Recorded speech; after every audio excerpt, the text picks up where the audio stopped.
We got a lot of good news for you guys. Get those black pills out of your mouths. The first big story is that a judge has ruled in favor of Andy Ngo, and alleged Antifa members must pay him a combined $300,000 over damages in the Portland attack. So we'll go through that. That's a tremendous victory. We also have an anti-Trump Democrat arsonist who set fire to a Trump sign twice has been identified, reported to the police. And according to Benny Johnson, his source says this man has admitted his crimes. We put up a reward to catch this guy after a local man posted Nest video footage showing this anti-Trump bicyclist setting fire to a house where he knew he could cause massive damage, potentially take lives. And now we caught the guy. So that's the really, really good news. There's a lot more. In the big news, you've got Donald Trump's bail being set at $200,000. So we'll get into that in a bit. We're learning more about Hunter Biden and allegations, and I think this is going to come out, that Joe Biden's DOJ intervened specifically, explicitly to protect. Joe Biden's administration is protecting Hunter Biden, to put it that way. Apparently, there was instruction for this prosecutor not to go after Hunter, and the only way that's possible, many GOP members are alluding, is if Joe Biden himself intervened. But we'll get into all that. Before we get started, my friends, we have a bunch of announcements. First, head over to castbrew.com. Buy our coffee to support the show. We sponsor ourselves, ladies and gentlemen, and this is the best cup of coffee you'll ever have. I guarantee it. And I can guarantee it because it's an opinion statement. That doesn't mean a whole lot, but I really do like the coffee. I think it's pretty good. Rise with Roberto Jr. and Appalachian Nights are personally my favorite. We got whole bean, we got ground. We have the Cast Brew Coffee Club where you'll get 3 bags every month. We also have K-Cups available. And I definitely recommend, people are cheering for our Unwoke Decaf, but more importantly, Sleepy Joe. People seem to really, really like the Sleepy Joe decaf, mostly because they like the bag and the name of the coffee. But shout out to the Timcast members for coming up with that one. Also, head over to timcast.com, click join us, become a member to support our work directly. As a member, you get access to the uncensored members only shows Monday through Thursday. And as a member, if you've signed up for at least 6 months or at the $25 per month level, you can submit questions and call into the show to talk to us and our guests. I also have a special announcement. Probably due to a lack of proper judgment, I am announcing that I am committing $20,000 towards prizes at a local DIY skateboarding jam best trick contest. This is the August 26th, 12 p.m. Martinsburg, West Virginia, 10th Cluckin' Year Anniversary Skate Park Jam. Music, games, food, free parking at the Raleigh Street Skate Spot with support from Embark Skate Shop. I have not conveyed this to any of the people involved at all, nor have I done anything to organize anything related to this. But I figure putting up $20,000 towards a local skate event in the area will probably help attract a lot of people to the area, will help the local businesses with how many people may end up buying food. And I'm hoping that by offering $12,000 for a first place prize at a local DIY skate jam, a lot of skateboarders from all over will show up, and this will be one of the coolest events we've ever had. So if you're a skateboarder, if you know any skateboarders, and you would like to have first place $12,000, second place $6,000, and third place $2,000, and I'm telling you, that's also like, maybe the people running it also have prizes, so whatever they give too. Additionally, professional skateboarder Richie Jackson will be there to assist in judging, at least as far as it goes with our portion of any prizes. And there will be a lot more prizes to give out, in cash prizes for a variety of different things we may end up doing. It's going to be totally random. As I've tweeted, I have done nothing to organize this. I have no idea how it'll even be possible, but it sounds like it's going to be fun. This is August 26th, Martinsburg, West Virginia. And I hope you come and hang out. Okay, smash that like button, subscribe to this channel, share the show with your friends. Joining us tonight to talk about this and a whole lot more is Lauren Brown. Hi, thanks for having me here. Who are you? Well, I'm Lauren Brown. I'm a woman of many names, though. A woman of many names, though. I go by L on social media. Before that, I went by some B I know. To quote Rachel Maddow, starts with B, rhymes with Mitch. You can fill in the blank there. I gained a small platform on accident, really, in 2020, putting out reports on COVID numbers, and my platform grew really rapidly, and I just figured I would be kind of a jerk if I didn't try to figure out what to do with it. So now I kind of work on big picture connectivity and timeline work, and I have my own show It's called Big Dig Energy that I do 3 times a week on Rumble. And I just do stuff on the internet, I guess. Right on. Well, thanks for hanging out. Should be fun. Thanks. We also have Hannah Claire back hanging out. Hey, I'm Hannah Claire Brimlow. I'm a writer for Timcast.com. It's the best. You should get all of your news exclusively from that. I'm biased, though. Ian's here. Hi, everyone. Ian Crossland. Happy to be here. I got this cool shirt. Check it out. It's an entire outfit, but I'm not sure. I'm not going to show It's the pants. gorgeous green velvet. I love I it. don't. We should Very acknowledge it. tunicky. It just reminds me of that Jerry Seinfeld episode where he's like, "But I don't want to be a pirate." Yeah, the puffy shirt. The puffy shirt. It's my own personal puffy shirt. Thanks. Hey, I'm Serge.com. The coffee is good. I'm having Stand Your Grounds. A little bit darker roast than I like, but it's really good. So far, my second favorite behind Appalachian Nights, but I've only tried those two. I agree. I describe it as like a combination of Rise with Roberto Jr. and Appalachian Nights. Strangely, it's very This one here? yeah. It's like okay. it's like a mix. It's like a it's a medium. There you go. Anyway, let's talk about news. Let's do it. We've got really good news for you guys to start off with. Breaking from the post-millennial. Judge rules against Antifa defendants in default, awards Andy No $300,000 in damages over Portland attack. Each defendant has been ordered to pay Andy No $100,000. I'm going to be honest with you. I don't see how Andy No collects, but maybe, I'm assuming the net worth of these Antifa people probably in the negatives. So good luck to Andy, but hey, it's a spiritual victory. It is a monetary victory. And, it's entirely possible that many of these Antifa people come from wealthy families. They may have to just write him a check. I hope Andy No takes a nice, beautiful vacation and buys himself a fancy car. The court ruled in favor of post-millennial senior editor Andy No on Monday in his civil trial against the remaining 3 alleged Antifa defendants that had physically attacked him in June 2019. Defendants Corbin Belia, Madison Lee Allen, and Samich Overkill Shot Deputy, that's the name, were found liable by Judge Synaplasai for assault, battery, and intentional infliction of emotional distress. Each defendant has been ordered to pay No $100,000 in damages. The virtual trial was held at the Multnomah County Courthouse on Monday after the 3 defendants were found in default for not responding to the court order to appear at the civil jury trial, which was held earlier this month. Defendants Belia, Allen, and Shot Deputy, the guy changed his name apparently to that for that reason, were allegedly involved in the June 29th, 2019 attack on No, in which he was brutally beaten by a mob of alleged Antifa members. They're very careful with their fear of litigation. While reporting on an event in Portland, Oregon, the attack received nationwide attention and is most commonly referred to as the milkshake incident. No was left severely injured and was admitted to the hospital after the attack left him with significant injury to the brain. So we have, I believe Andy No has issued a statement saying at a hearing today regarding 3 defaulted Antifa defendants in my No versus v. Rose City Antifa et al. Lawsuit.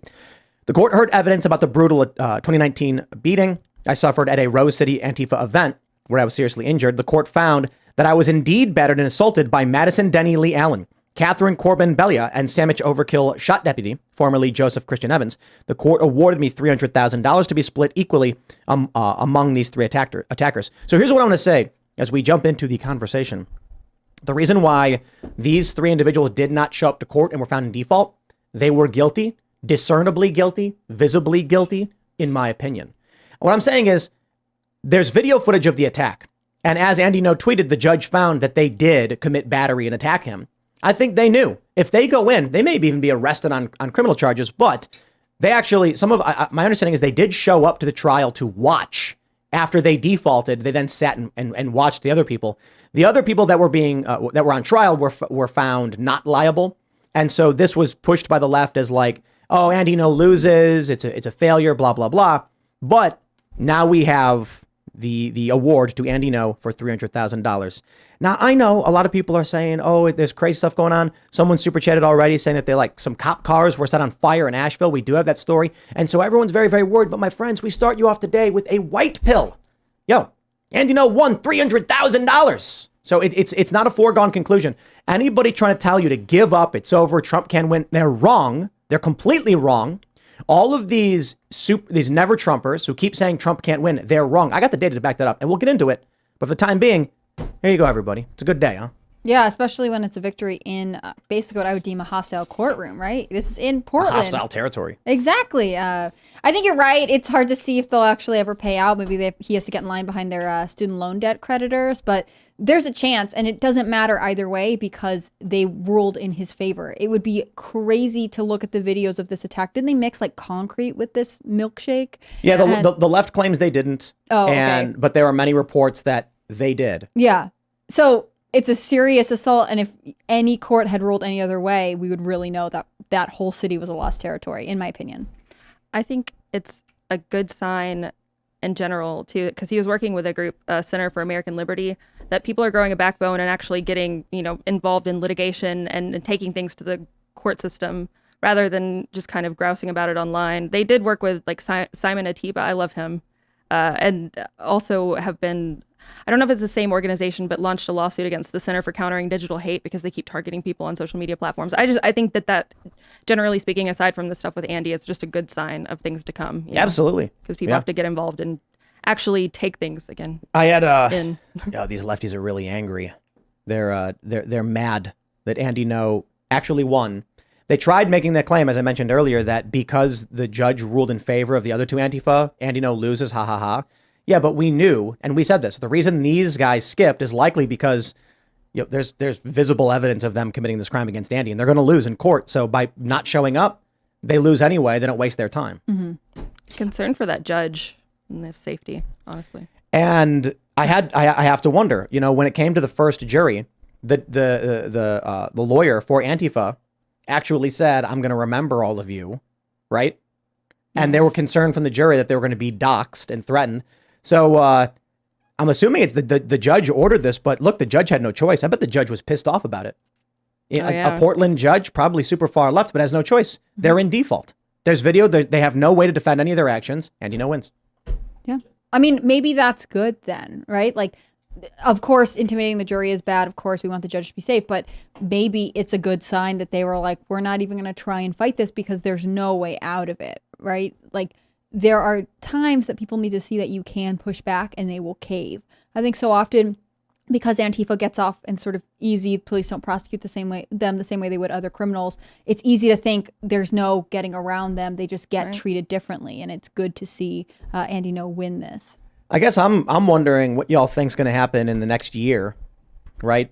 I don't think we've had a particularly lively summer this year. It's an off election year, so it's pretty chill.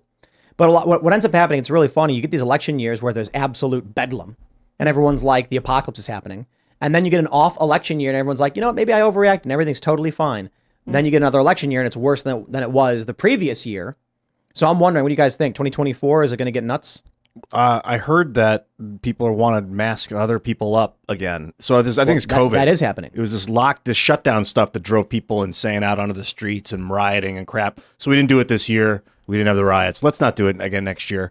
I mean, I'm in such a state of civil disobedience right now. I have so low interest in wrapping diapers on my face. I got COVID. I killed COVID. I feel great now. I don't want to go through this bullshit again. So stand with me and let's shut it down before it begins. Have a free and open society like we're meant to have. I was talking about this earlier today because I went to Portland this weekend. Portland, Maine. I don't know about the rest of Maine, but Portland, they never got rid of their COVID policies. So they're still in the city. When you're walking down the street, they put those banners on streetlights. They all say like, wear your mask. You must wear your mask and things like that with cartoon pictures of people wearing masks. And the crazy story that I told is the local casino in the area. They have like one in the whole state. Well, there's a couple, but the one in the area, it's called Oxford. When you play a table game, these table poker games, you're not supposed to show your cards to anybody because it gives the players an advantage. Because of their COVID policies still in effect today, they lay the cards down face up in front of everyone to see. So all the players can see the cards everyone else has, giving the players a massive edge against the casino. And most people probably don't care about the casino stuff, but I'm just telling you, this was I cannot believe that it is 2023 entering 2024. And in Maine, they still have such ridiculous and extreme COVID lockdown policies in place. The only thing people said to me is, outside of the casino, for the most part, everyone ignores the lockdown measures. And I'm surprised the casino doesn't at least try to get the city to repeal them or whatever else, because it seems like they would just lose money by giving everyone else an advantage. I'll just tell you guys, we made $2,000. Me and Allison, my girlfriend, we played $200 each. Just, that was it. And we walked out with over $2,000 because like when you can see the other player's cards, you can calculate your odds really easily. It's like, imagine if the casino was forced to allow you to count cards and explain to you the counting of cards. You'd just be winning at blackjack all the time. That's basically, it's like, oh, I can see that no one else has any aces and I have ace king. It's like, I'm going to bet really big. Look at that. I won. Yeah. I mean, in terms of what's going to happen next year, I feel like I would want to look at the violent crime statistics, which spiked after COVID. And obviously we had our fun summer of love. An election year will probably put people on edge. If they do try and enforce some kind of lockdown in the fall, like I've heard rumor they're going to, then maybe people will be on edge. But generally, I think we are actually becoming more accustomed to violence right now. We're more used to seeing violent incidents reported. And so in some ways, yes, there weren't like major riotings the way there were in 2020. On the other hand, we are actually seeing generally unrest in major cities across the country. You don't actually worry about this Andy No verdict is that it will make things worse. And the reason is, who is going to enforce that $300,000 against these individuals? These are derelict individuals as it is. So Andy, like I mentioned, they probably have negative money. There's a moral victory here. But the reason why I fear there's a potential for escalation is when Antifa realize the courts have no real enforcement authority against people who own nothing, there's nothing that can be done. These individuals we would call judgment proof. Now, don't get me wrong. They may actually be trust fund babies.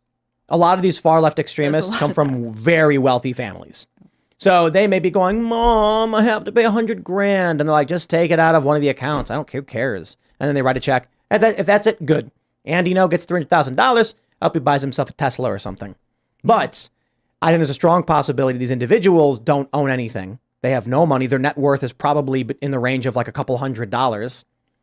So what's going to happen? Andy No is going to have a sheriff come knock on the door and be like, well, we're taking what you do have. And he's going to get an old pair of leather boots or something. Mm-hmm. He's going to get like an Antifa outfit. And how much has he spent on his defense right now? I mean, he must have so much money locked up in legal fees. Potentially, he could garnish wages.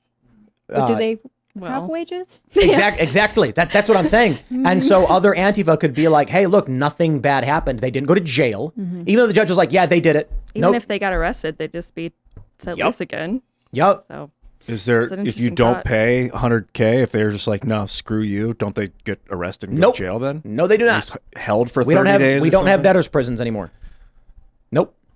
No, what would happen is, like, let's say you got sued and you didn't pay, then the court would be like, they'd go to the sheriff and be like, this person's in default for a court-ordered payment. The sheriff comes and knocks on the door and says, like, we're here to collect belongings, and you can be like, I don't have anything.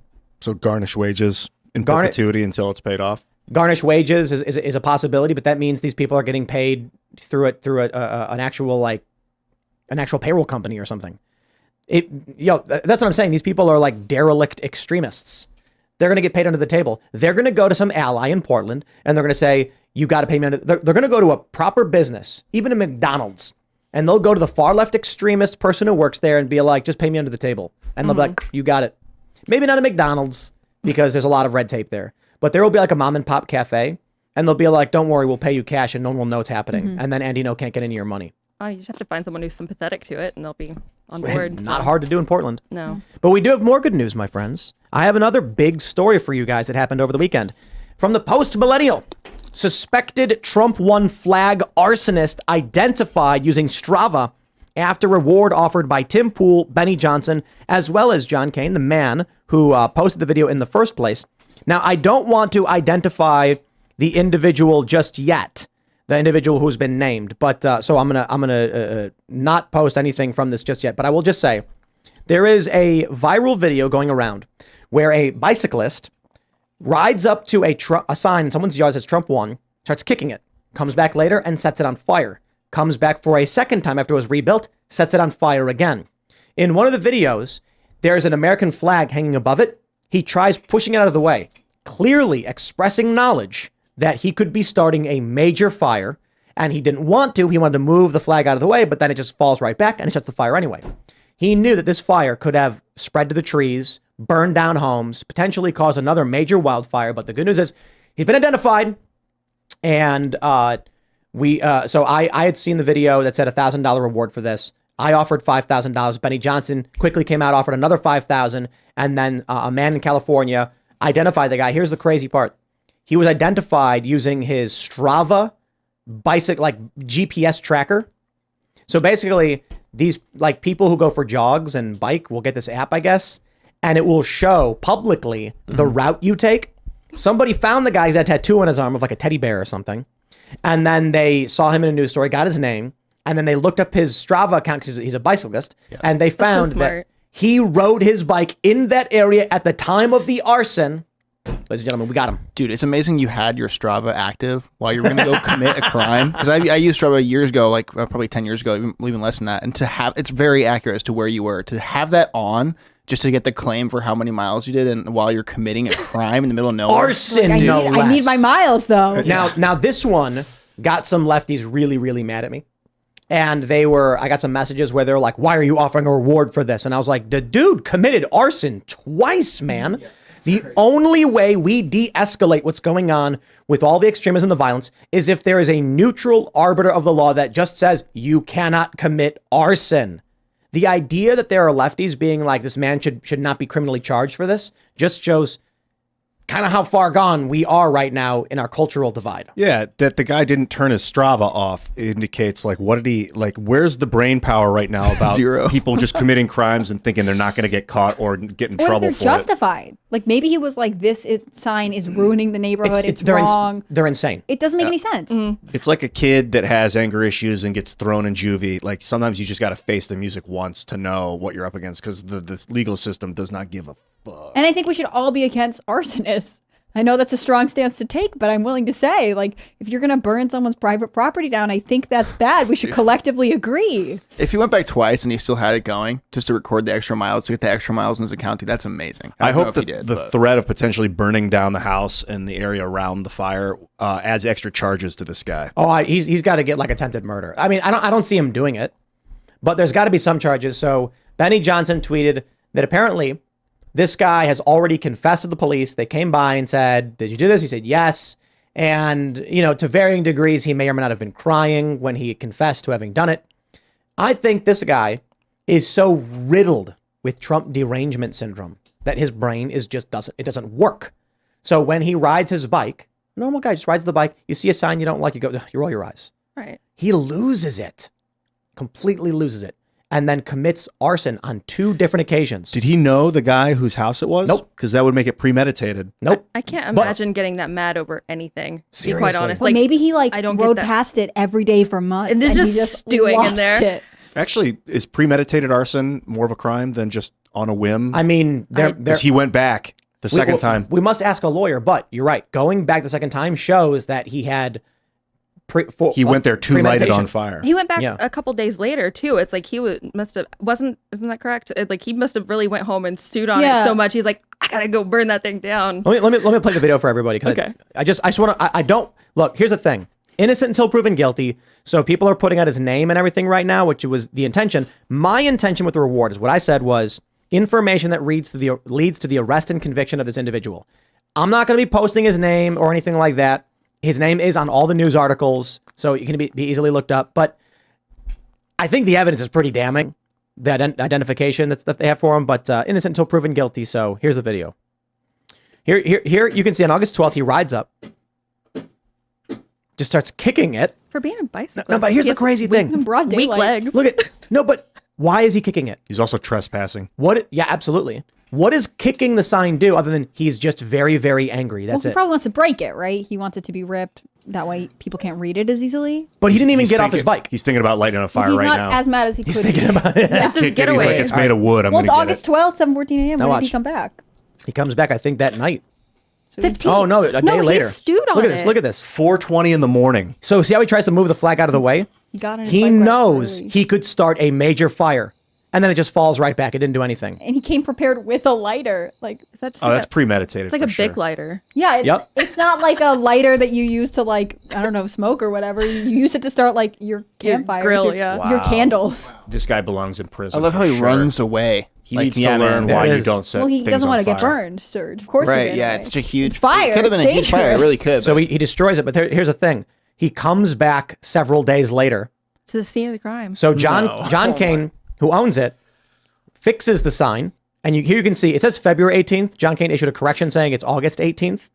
Here he comes once again. 4:20 in the morning. Yep. Same time. What the heck? He's out there with a lighter. This is That's pathological. Suspicious. He just blazed. Then Yeah, he runs off. that's Look like at a this. kitchen lighter, so I don't know. This guy's nuts. At 4:20. And they offered a $1,000 reward. You can see he had a tattoo of I think it's a pig maybe on his arm. But People in the chat were saying the pedo bear from 4chan, but I don't No, know if it's that's not. accurate. It's Nah, I don't think probably it is. something to do with pigs. That would make. yeah, there's like a pig on it or Sense. something. But they found him. They found him because what's he doing? He's like riding his bike at 4 a.m. That's a And he- biker thing, though. They're No, crazy. that's normal. That's fine. I'm saying, but then he stops to commit arson on 2 occasions. That's so crazy, man. This guy, he's not going to go to prison. What's going to happen is they're going to offer him some kind of plea deal. It's a first offense. They're going to say, you never do this again. He'll have to pay a fine. I don't know though. Arson's pretty serious. But he did it twice. And the fact that he moved the flag means that instantly he knew if this fire spread and it took this flag, the trees around it, everything could go up. So John Kane, the guy who, I'll pull up his Twitter. I don't want to, let's see here. So here's John Kane, and here's a video he posted. I'm not going to play the full video, but he points out right here, you can see that the sign right here, let's see. It's just a flag. Attached to the trees. Now, here's the important thing about wildfires. They travel up trees and then across the top of them. And that's the point he's bringing up, that this sign is right next to the flag. This guy tried moving out of the way knowing that if the fire spread up this, it could get into the trees. And if it was a dry day, those trees go up, it spreads around. And how many neighborhood. How many houses could have gone down because of it? So we got him, ladies and gentlemen. Does Kane have any say in if this guy gets prosecuted, or is this all federal out of his hands at this So point? here's the other thing. James Lawrence, a lawyer from Envisage Law, yeah, we got it right here, was retained to file civil suit against this guy who committed this. And now that we know who he is and that he's, according to sources, confessed to the crime. Actually, perhaps considering that he's confessed, let me pull up Benny Johnson's tweet and see what Benny said about this. Because then we'll show his name if he's confessed to it. I'm trying to be careful here, Trying to be careful. Let me Yeah, see it's hard because you don't want to jump the gun and stick the internet on him. On the other hand, right? it's pretty bad. Just because someone posted a photo of a guy doesn't mean it's that this is him guy. from Yeah. a different area doesn't mean it's the right name. That's what I'm concerned about. What do they call it? That's why I want the police to be involved first. This where the reduce harm, is that one of journalistic tenets? Is Minimize harm. Minimize harm. Man, that's something that needs to be taken seriously today. With all these doxing crap, people saying each other's names, reposting videos of this and that, minimize harm. But Benny is very confident, outright saying it is this guy who did this thing. I mean, that's bold. As we have already shown with the post-millennial, typically in this space, people are very careful with direct statements of fact, especially on criminal activities. Mm-hmm. But for Benny Johnson to outright say this is it, according to my sources, the man has admitted to the crime, and we are waiting to see if the DA will charge him. I'm going to hold off on saying his name. You can easily find it. Benny Johnson's reported it. The Post-Millennials reported it. John Kane's tweeted it out. But I'm going to hold back because if the DA brings charges, then we absolutely can say the guy's name. But for the time being, I think the important factor here is we're not backing down. This is the legal way to take care of things. It is the peaceful way to take care of things. And you must understand the Democrat machine going against Trump, guys like this, they desperately want a violent reaction. And so when I see these people on X, aka Twitter, that are either anti-Trump or just super pro-Trump but black-pilled saying, there's no way to win, the deep state, I'm just stop listening to those people. Look, this guy has been found out. He's going to get sued. We'll see if he gets charged. Andy No just won $300,000 against people who attacked him. These are victories. You've got Bud Light's collapse. You've got Target's collapse. You've got Sound of Freedom. We got other news we didn't even mention. Richmond, north of Richmond, debuts Billboard Hot 100 #1. Oh, that is huge. the highest chart in the world for music. Richmond, north of Richmond, #1. We are winning all across the board. The things they're doing are acts of psychotic desperation. We need to stick to the legal path. We need to make sure we are handling everything procedurally, and we're going to win this. I also think that people from this strata of I don't know, of culture, we'll sell each other out. So if one of them commits a crime and then the other one gets $10,000 to turn him in, he'll turn him in. Absolutely. Yeah. Yep. What do you think would have happened if it hadn't turned into wildfire, but if the Trump sign and the flag had burned? Would the charge be a hate crime then? Like, at what point was he trying to avoid things being worse by he didn't want the tree to catch fire, but also, like, did he want? Is there an implication where he wanted to avoid burning the American flag? Well, I don't think. I'm just curious. I don't have an answer. Burning the American flag isn't a hate crime. Even though attached to a political sign, like it feels politics is not a protected worse. class. That's true. I don't think this guy intentionally wanted anyone to die, but here's my assessment of this man. I'm willing to bet this guy sits at home watching the news, praying for the death of Trump supporters. I don't think he intentionally. I don't think he wanted his arson to kill anybody. However, take into consideration the hatred he has and the willingness to commit arson, and his feelings are completely irrelevant. He committed a criminal act that could have resulted in the death of a lot of people.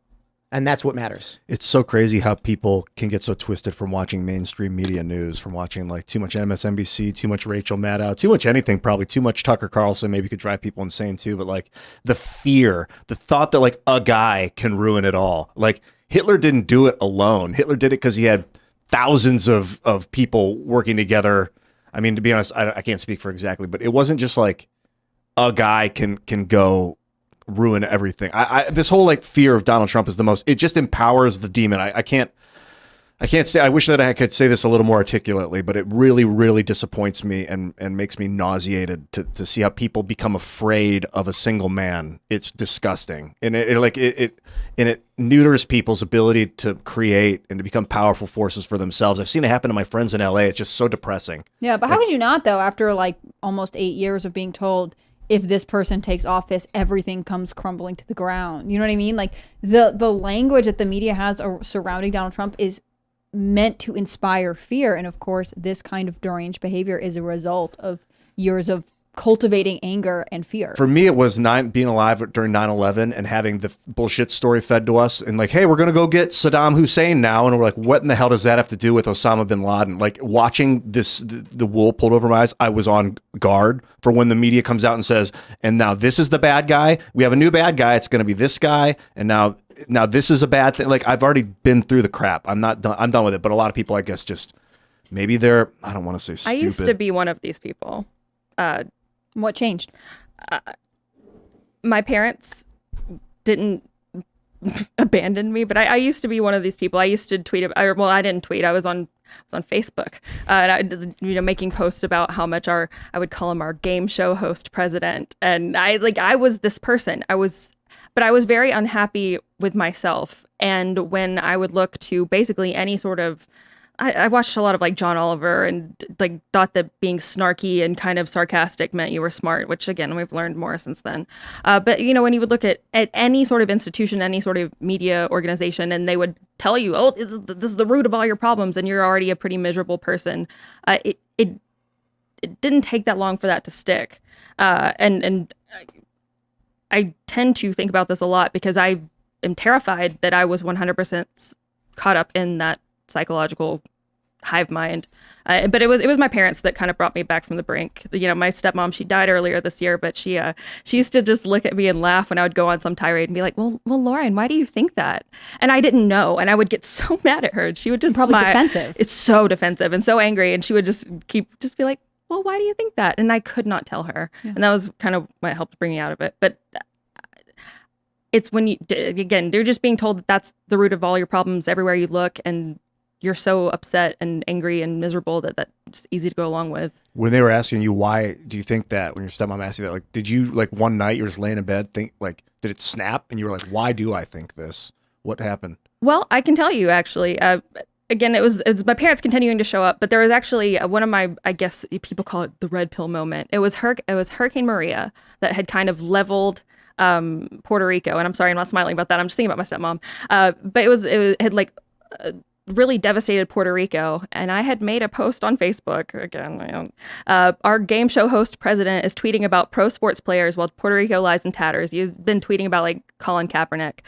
And that post on Facebook got a ton of likes. And at the time, my ego was directly tied to how well opposed it on social media. But then about a year later, it came out that they had found runways full of supplies, warehouses full of medicine and supplies and water and food and things that had just rotted, and how mismanaged that was. And someone managed to get that in front of me, and I felt a real deep sense of shame. And I directly remembered that specific Facebook post. And so I felt this shame that I did not want to feel again, and having been, rather wrong about something. And so it's taken time. I think it's certainly still an ongoing process, but I would rather take my time than get fooled again. So to specify, had the Trump administration sent all these resources down there, and then they had mishandled it down there? If you go back and look at it, it really is. It was a clown show. They were making T-shirts and wearing them on the news of disparaging Trump and his response. They had sent a ton of money and ton of supplies. I don't know if these supplies directly were from the Trump administration or from the United States. I assume so. But it was just a matter of how mismanaged it all was and how much time they had spent in front of the cameras, again, getting T-shirts printed in a place that didn't have power. How did when that they happen? could have distributed the stuff they had. You're wasting your time doing this sort of stuff for TV and for clicks rather than managing the disaster, response. And I mean, I'm going to try to be very careful in my phrasing here. I find single disaster response to be a time when you can really see people's true colors. You see the same thing with the wildfire in Lahaina and Maui.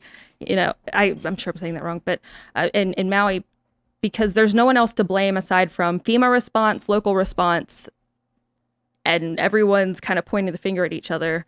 And the fact that they were tying the disaster relief fund under FEMA, they were tying the refilling of that fund and replenishing of it, which is set to expire at the end of August. They were trying to tie that to, they set aside, I think, I might get the numbers wrong, but about $14 billion for the disaster relief fund and then another $24 million to Ukraine. They were trying to tie these two things together. And you really see where people's priorities are. And I think that's just, I don't like that that's how it is, but I think it's an important place to look, in direct response to catastrophe. Yeah. Well, there's a lot more happening. I want to briefly mention this story, too. Sorry for talking so much. This is from Citizen Times. Asheville police cars completely destroyed by suspected arson seeking public's help. So someone had super chatted this before the show mentioning it. And I think it's important to bring up. We're not out of the woods. Crazy stuff's going on. And I think it's important that people recognize this stuff in two ways. One, crazy stuff is happening with political tensions. They're escalating. But also, two cars being burned doesn't necessarily mean the apocalypse is nigh. So all in all, I think that we're seeing really, really positive signs, and the desperation from the machine is enjoyable. I'm not going to look at this and let it get me down. I hope they find whoever did it and bring them to justice. This is insane. But for all we know, it could be just like a guy who had a grudge specifically on this department. It could be a guy who mugged a lady and got arrested and said, I'll show them. Or it could be far left extremists who are like, we're coming after cops. We'll see. But I want to jump to this next story, my friends. This is fantastic news. Ladies and gentlemen from Variety. Rich Men North of Richmond debuts at #1 as Oliver Anthony makes Billboard chart history. This is Rich Men North of Richmond debuting at #1 on the Billboard Hot 100 chart, making the singer-songwriter the first artist ever to notch the achievement with no prior chart history in any form. He is the 6th artist in Billboard chart history to debut a first solo Hot 100 entry at #1, following Zayn, Bauer, Carrie Underwood, Fantasia, and Clay Aiken. And Rich Men North of Richmond is the first solo-written Hot 100 #1 since 2020's Heat Waves by Glass Animals, which topped the charts for 5 weeks in March and April of 2022. It was widely shared online, along with a video of the bearded country folk singer, etc., etc. Here we go. What did it say?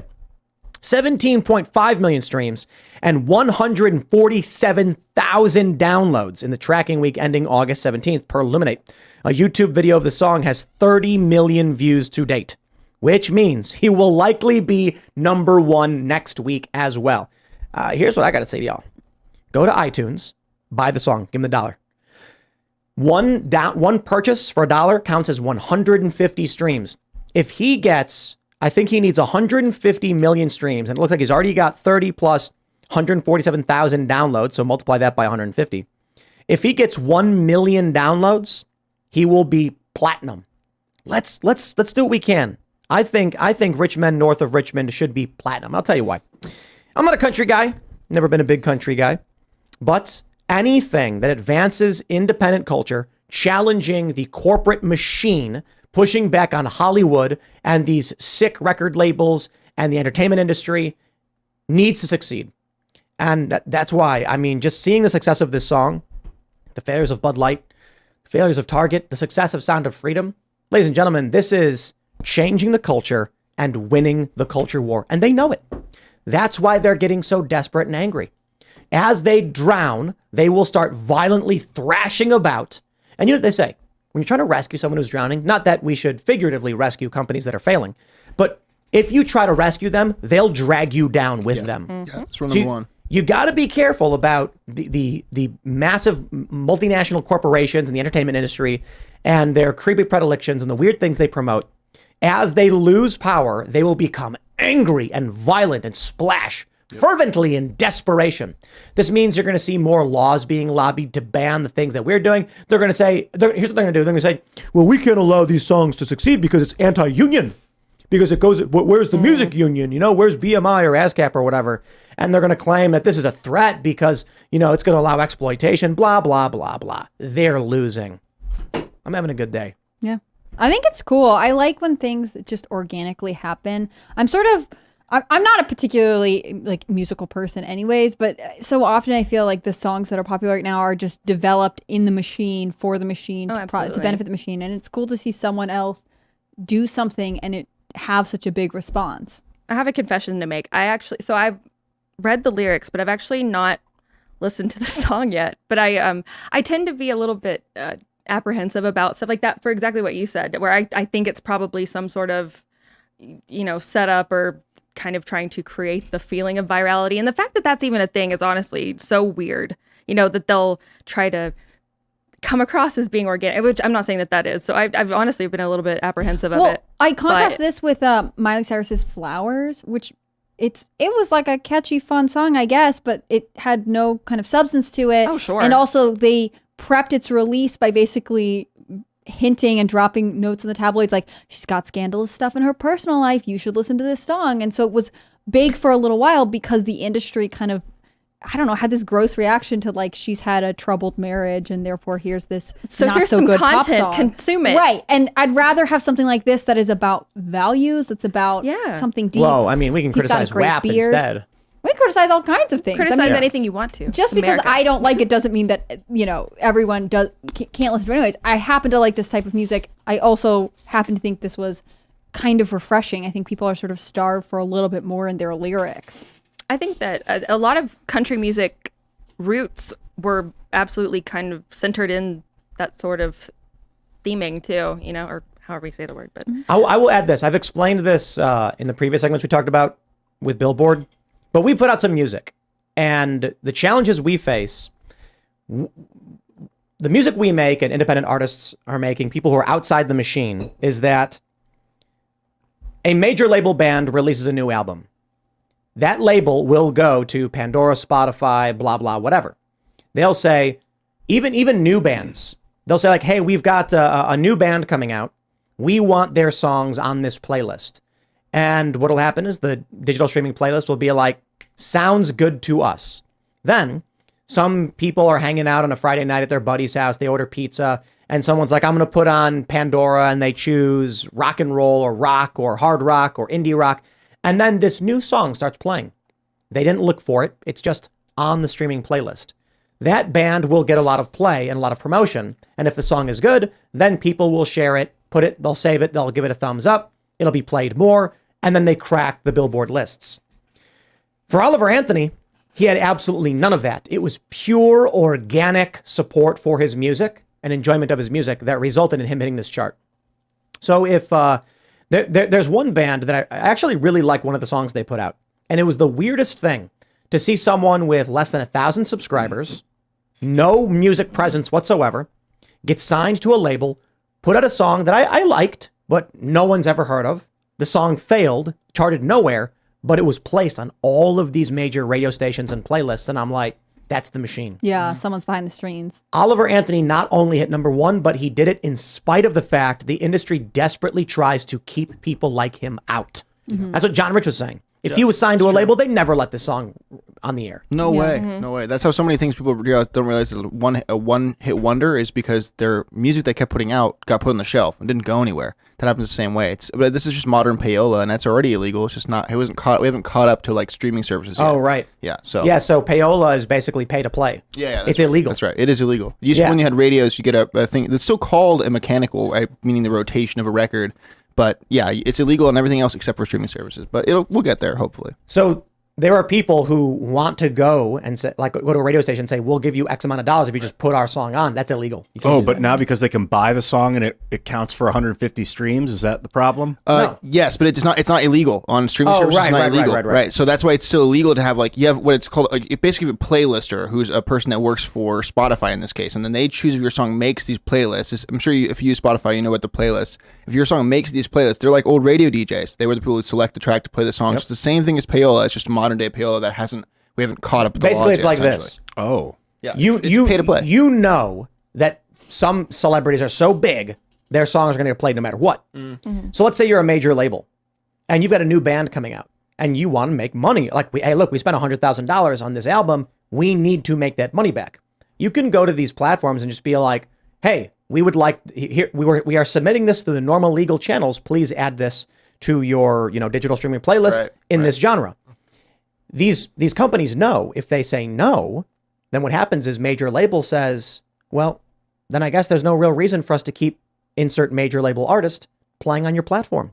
And then they lose money. If that, you've got Apple Music, you've got Tidal, you've got Spotify, you've got Pandora, you've got YouTube Music. Yep. Imagine if any one of them lost a major star. That would be like a form of blackmail if the label said to Spotify, They don't need to say it. Yeah. Yeah, it's still unspoken. They're Didn't, implying. didn't Taylor Swift pull her music from some platform From once? Spotify. Yeah. She wasn't Yeah, on Spotify. Spotify, She did. for a long Yeah. time. And I wonder what that was really about. I don't know. Yeah, seriously. She wrote a Well, big she letter did- about it. Yeah, she did They weren't paying re-release her enough? music. Wasn't that the case? Like it was because Well, she the was trying Spotify to, thing, she said she didn't like the terms and that she felt like they weren't paying Right, artists right. enough. And I haven't read They it in a don't. long time. They don't. So she pulled her music. I'm sure she had her own specific reason why she was like, I'm personally not making enough money, but she represented it as like, I'm actually fighting for everybody. And then the masters thing is something else. But It is crazy how little you make. Like, this is the crazy thing. It's people don't realize you make almost nothing. Nothing. Even on really big songs that get money and you were part of, you were on the people, like you see a lot of who wrote the song, whatever, you get included on that and you make nothing. I made nothing when I was working for them. I mean, not enough to survive and make life. So Yeah, we put out a handful of songs, and with the few songs we put out, we experimented with different ways to promote and different ways to like how we tell people what to do. So with like one song, we said, hey, everyone, just go and buy the song. And then we charted really well. Then with another song, we're like, hey, everyone, go listen to the song. Listens don't do anything. You make $0, you get nothing, and then you are just, it doesn't even matter. You can get 2 million views plus sales, and then 3 million views, and the sales, you chart, you make money. Streams don't do anything for anybody. nope. and charting is sort of make or break, I would assume, for music. Like that's how you get like what is if you wanted to support a local artist, is it better to buy their song on iTunes or is it better to listen to them 100 times on? Well, here, I'll simplify it for you. Is Oliver Anthony better off with you handing him $1 or you giving him nothing?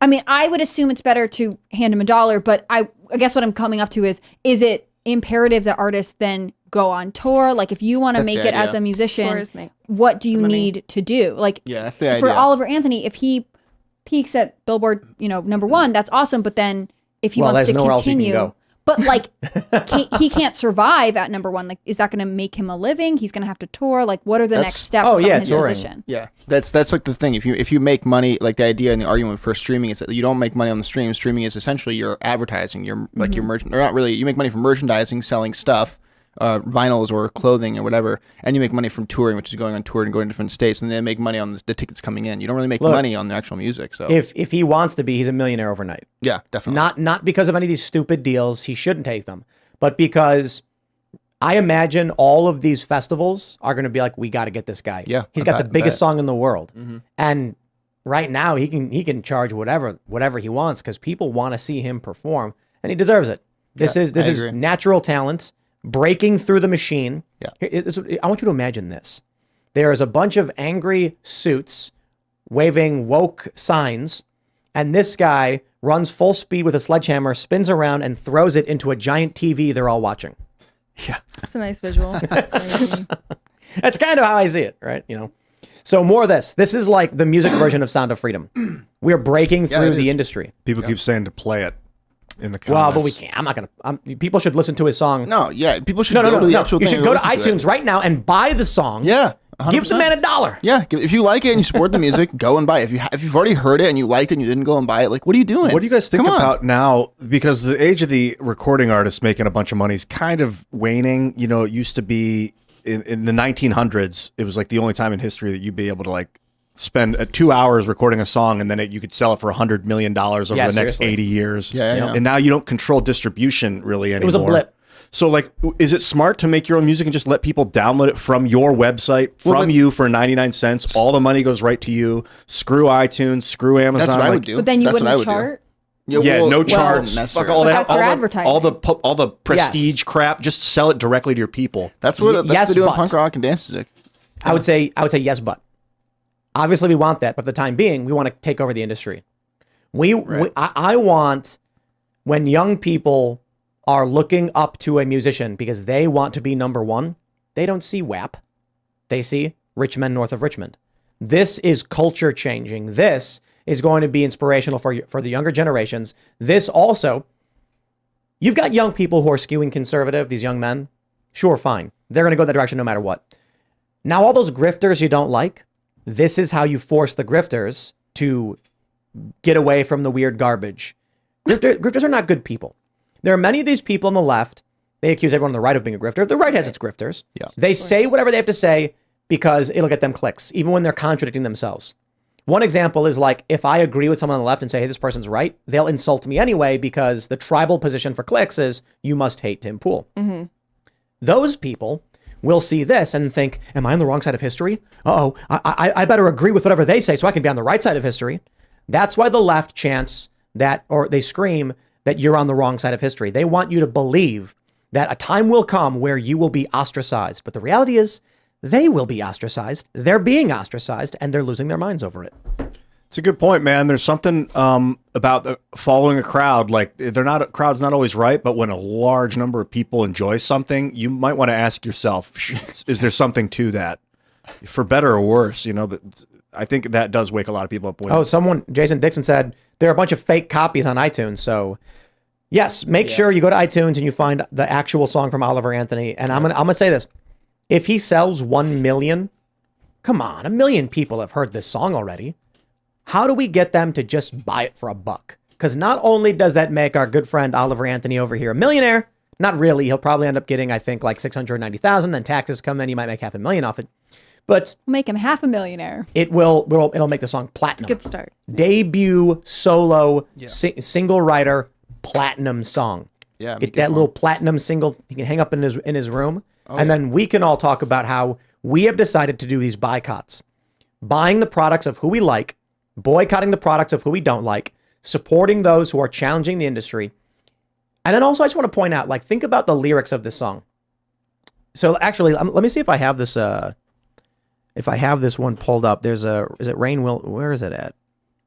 The Rainn Wilson story. Oh. Do we have that pulled up? Oh, here we go. We got it right here. Let's talk about this. His tweet, yeah. From the Post-Millennial.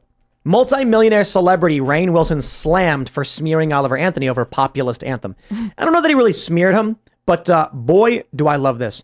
Rainn Wilson, you guys know him, love him. He was in The Office, right? Yeah, he played Dwight Schrute. Dwight That's Schrute, right. yeah. He said, if I were writing a song about rich men north of Richmond, I wouldn't talk about obese people on welfare. I'd sing about CEOs who make 400 times their average worker's salary, up from 50 times 30 years ago, and corporations that pay zero taxes and offshore tax shelters for billionaires. Let me just pause right there. And no one would listen to it, so. Rainn Wilson, you're an ultra-rich Hollywood celebrity type. I don't think this song was written for you. I think this song was written for the working class guy who's expressing this discontent with a broken system. And guess what? If he wrote the song as you described it, I don't think it'd be number one. I don't think he'd have the biggest song in the world right now. I don't think he'd have debuted as one of the only people ever to debut on their first ever single charting at number one. Clearly, you are wrong. I think that Chris Anthony, I'll call him Oliver Anthony. That's a stage name. It's Chris Lunford is his actual name. But he mentions the bureaucrats in that song at some point. I don't remember. The song's about them. It's called Richmond, North of Richmond. He also talks about people that are getting obese on welfare, which is a phenomenal point because you can buy Pepsi with food stamps. You can buy candy and chocolate.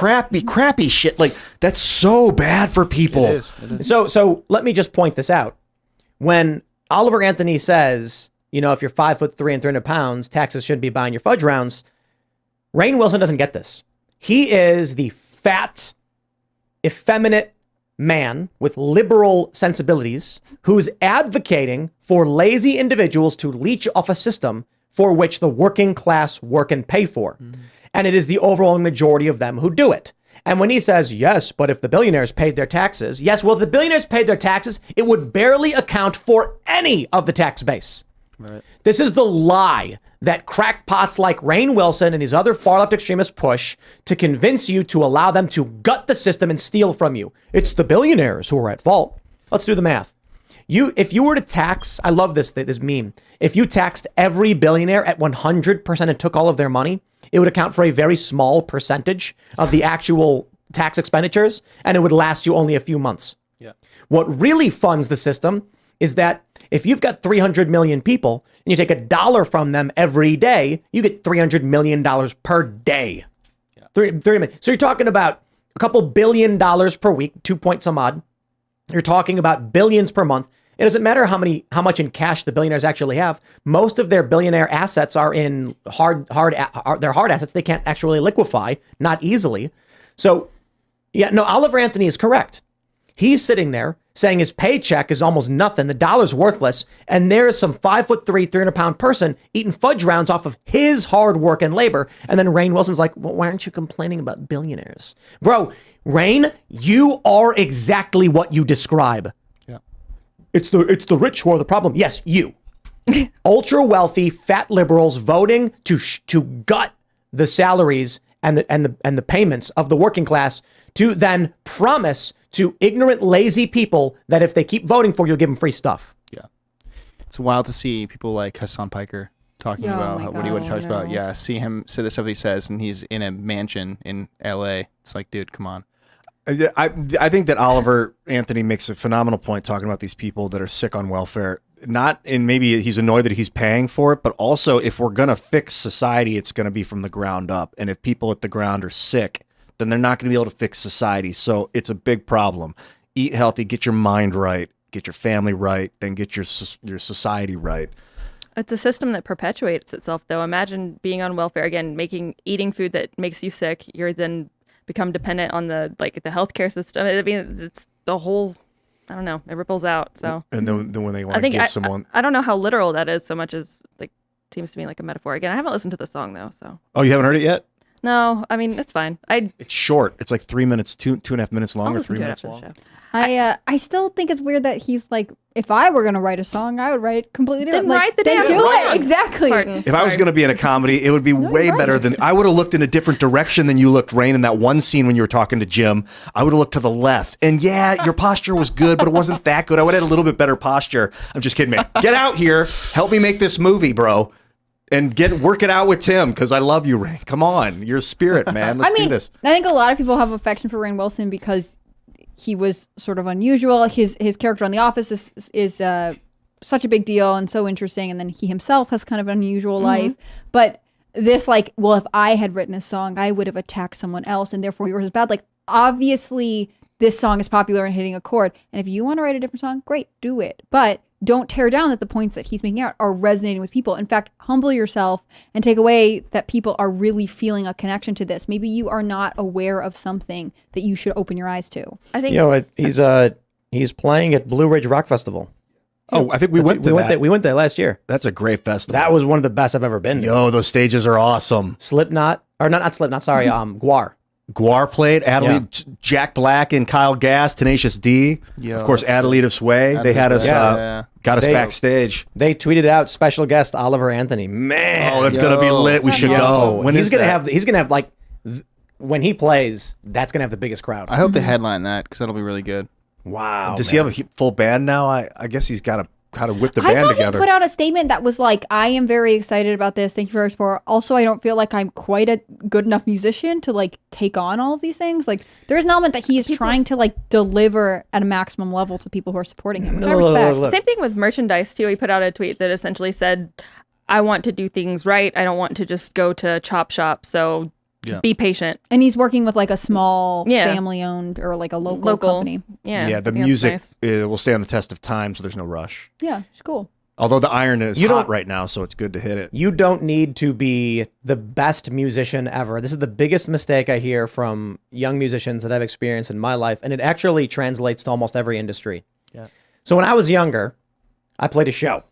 I played a bunch of shows. Played a lot of shows actually, and I was like middle of the middle lineup, whatever it's called. I wasn't the headliner. I wasn't the opening act, and I had the room packed. It was like 150 seats or whatever.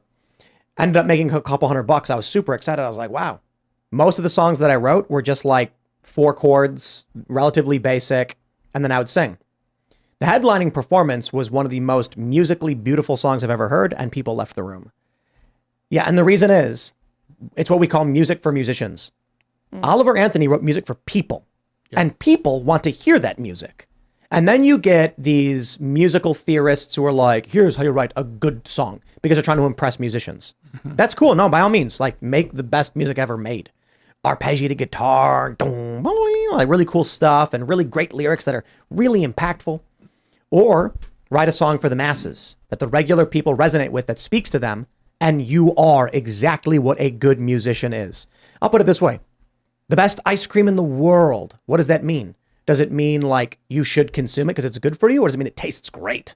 Because this is what I would always tell my friends. I knew a guy played in a band and it was like weird experimental stuff, and he kept talking about how big it was going to be, and I was like, do your thing, man. But I'm just going to tell you, you're making like asparagus ice cream. Some people may really, really like asparagus ice cream. It's experimental, man. We've never seen this before. Most people just want chocolate, So figure out what that mass appeal is if you're trying to be a famous musician. If you're just trying to be a musician because you like music and you like the art, more power to you. But don't act like you're going to be the biggest. So this is what I would say to Oliver Anthony, man. You are the best musician because you wrote a song that people want to hear. It's all that matters. It's also the way he sings it. You Yeah. mentioned resonation. Like if it resonates, and that's a literal vibrational resonance that your voice produces in other human beings. Like you vibrate their bones when they say that song resonated with me. It's because it actually literally produced resonation. So the voice, I mean, it's so lost in the modern age, unfortunately, and I want it to be recovered. This text communication crap. I mean, you want to talk about why is there a degradation in society in any way? I think it stems from that people are texting each other. What 30 years ago we would only speak to each other about, so you could resonate. There was phone, but and the phone loses a little bit, but I agree with you. I think the internet has destroyed community, and Particular text chat. Right, with Twitter and short text too, because people I love this. TMZ, I think it was TMZ. No, somebody wrote an article where they were like, Kid Rock is slammed, might have been Newsweek, over drinking Bud Light. And they're like, with some even claiming it was treason. And then they showed my tweet of all caps treason, which was clearly sarcasm. But they No, don't, Tim, you're That always went right over serious. their they heads. don't care that it's sarcasm. No. They're just like, wow, we can sell this fake outrage. Anybody who did a modicum, a small amount of research into my tweets and histories knows that I did not literally think, like, there's, I don't care. Kid Rock drank this thing. Makes me wonder But they get clicks. if Rainn Wilson had been able to say the words of what he typed, if there's a way that I would have understand what he was saying and be like, no, I get it. I get what you're saying. Yeah. And it would even be inspirational for Oliver Anthony to hear him say those words out loud, when in text, it just looked like whiny bitch text. I think text can be sort of disruptive to the way flow or intonation Tone. would yeah, exactly, Yeah.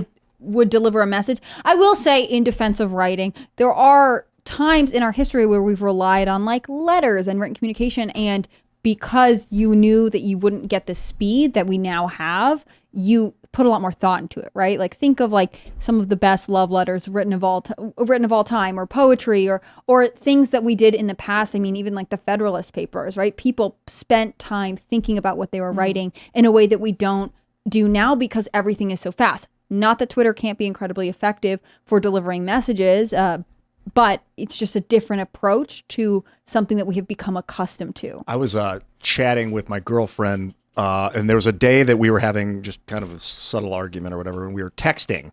And I normally will not text anything. If there's a problem emotionally, it's verbal, or I'll peacefully, I'll wait until I see you and talk to you about it. But anyway, we typed, and then like days went by, things were resolved, and I went back in that chat, and for whatever reason, I saw the old messages, and it started to work me up again. Like it out of context, it was the past. It has no place in my memory anymore. We already resolved it, but it's still there in text. And I'm like reading it and thinking like, oh, did she mean that when she typed it? Well, and these other emotions, I'm like, what am I doing? But I'm because like, you've resolved the argument, you have to let it go. yeah, it should have been like a memory of a communication. It should be gone in my memory now. But because it's literally in text, I still have a copy of it. That's unnecessary and probably very, very bad for brain. I've heard other couples say that when they have a problem, they like to, I knew this one couple that would email each other and be like, when I talk to you face to face, I'm kind of dominated by my emotion. So when I can sit down and write you a thoughtful and respectful email about whatever's bothering me, I actually find it easier to resolve. I think that there's a place for both. But I think we are going for speed and therefore stripping away kind of specific and descriptive language, which helps us understand what the message is behind our written word. I mean, written word's been such an integral part of the development of society, although I guess the written word, for the most part now, is very stunted and shortened. But I think that probably the closest thing we have to any sort of really beautiful long form thing written, aside from obviously, is really like speeches that are written, like oratory things, which people used to put a lot of time into those too. Back But in the are day. ultimately meant to be spoken. Right. When was writing invented? 6000 BC or something? Did I this don't know. 4 times. It's relatively new.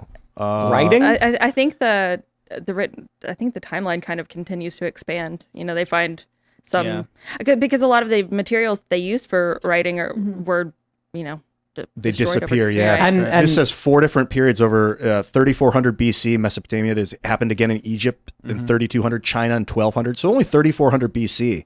But then how far back does it go that we don't have evidence of it? Right. But also, what's their definition of writing? Could it be like that someone drew a circle on the ground once to reference something, and that is writing? I think it's a That's language writing. when there's language involved. Like this is cuneiform. And that's when they say, okay, now you can, like, if you were explaining to someone a thing you saw, and then you made a symbol that represented like a tree to explain tree, you've begun the process of writing. But would a random person who comes across it and sees it be able to translate it? And that's the question. Right. Let's jump to more news, my friends. Now we'll get into the big breaking story from the day. Fulton County sets Trump's bond at $200,000. The former president's legal team has reportedly accepted the bond. Interesting. Former president has received a bond amount of $80,000 for allegedly violating their RICO Act, $60,000 for 6 count of criminal conspiracy, 30 blah, blah, blah. It's $200K. You get the point. Trump may post bond as cash, though commercial surety, through commercial surety, or through Fulton County Jail's 10% program per the Monday bail posting. The defendant shall not violate the laws of this state, the laws of any other state, the laws of the United States of America, or any other local laws per consent bond order. They want to lock him up. That's where they're going towards. And everybody keeps telling me like, oh, it can't happen. Oh, it can't happen. And then it happens. They arrested his lawyers. But here's the bigger picture. Trump's going to win. Trump can win. I don't want to make a hard prediction, but you've got a whole bunch of outlets now panicking over this. I love this. Colin Rugg says, CNN warns viewers that Donald Trump has a real chance of winning the general election against Joe Biden. Can you hear the panic? Let me play this clip from CNN for you guys. University, 53% of the Fox News poll. Look at where DeSantis is in all these polls. Look how far back he is. He doesn't crack 20% in any of them. So in Iowa, you have that 20-plus point lead for Donald Trump. That's actually smaller than the lead we see nationally, where we see these leads of 35, 40, near 50 points in this particular case. Of course, the primary is one thing. If Trump wins the primary, can he go on and win the general election? And we've had 3 polls that have come out over the last week here. And I want you to take a look at how close this race is at this particular point. Granted, the general election is over a year away. The largest lead for Joe Biden is just 3 points within the margin of error. No clear leader. Look at these. 1 point, 1 point. If you go back at where we were at this point 4 years ago, Joe Biden's lead was high single digits to low double digits. This is significantly closer than where we were 4 years ago. So this idea that Donald Trump can't win the general election, I want you to lose that idea. This race is very, very close. And Donald Trump is polling better right now than basically at any point during the entire 2020 cycle. And I got one more big piece of news for all of you. Remember that news story that came out that said 12th grade males are skewing conservative? Mm-hmm. What age is 12th grade? 18. And what is the voting age in this country? Happens to be 18. Hey, so how many of these, I'll put it this way. Young Trump supporters, they not all of them, but Trump supporters famously say they'll walk barefoot over broken glass to vote for Trump.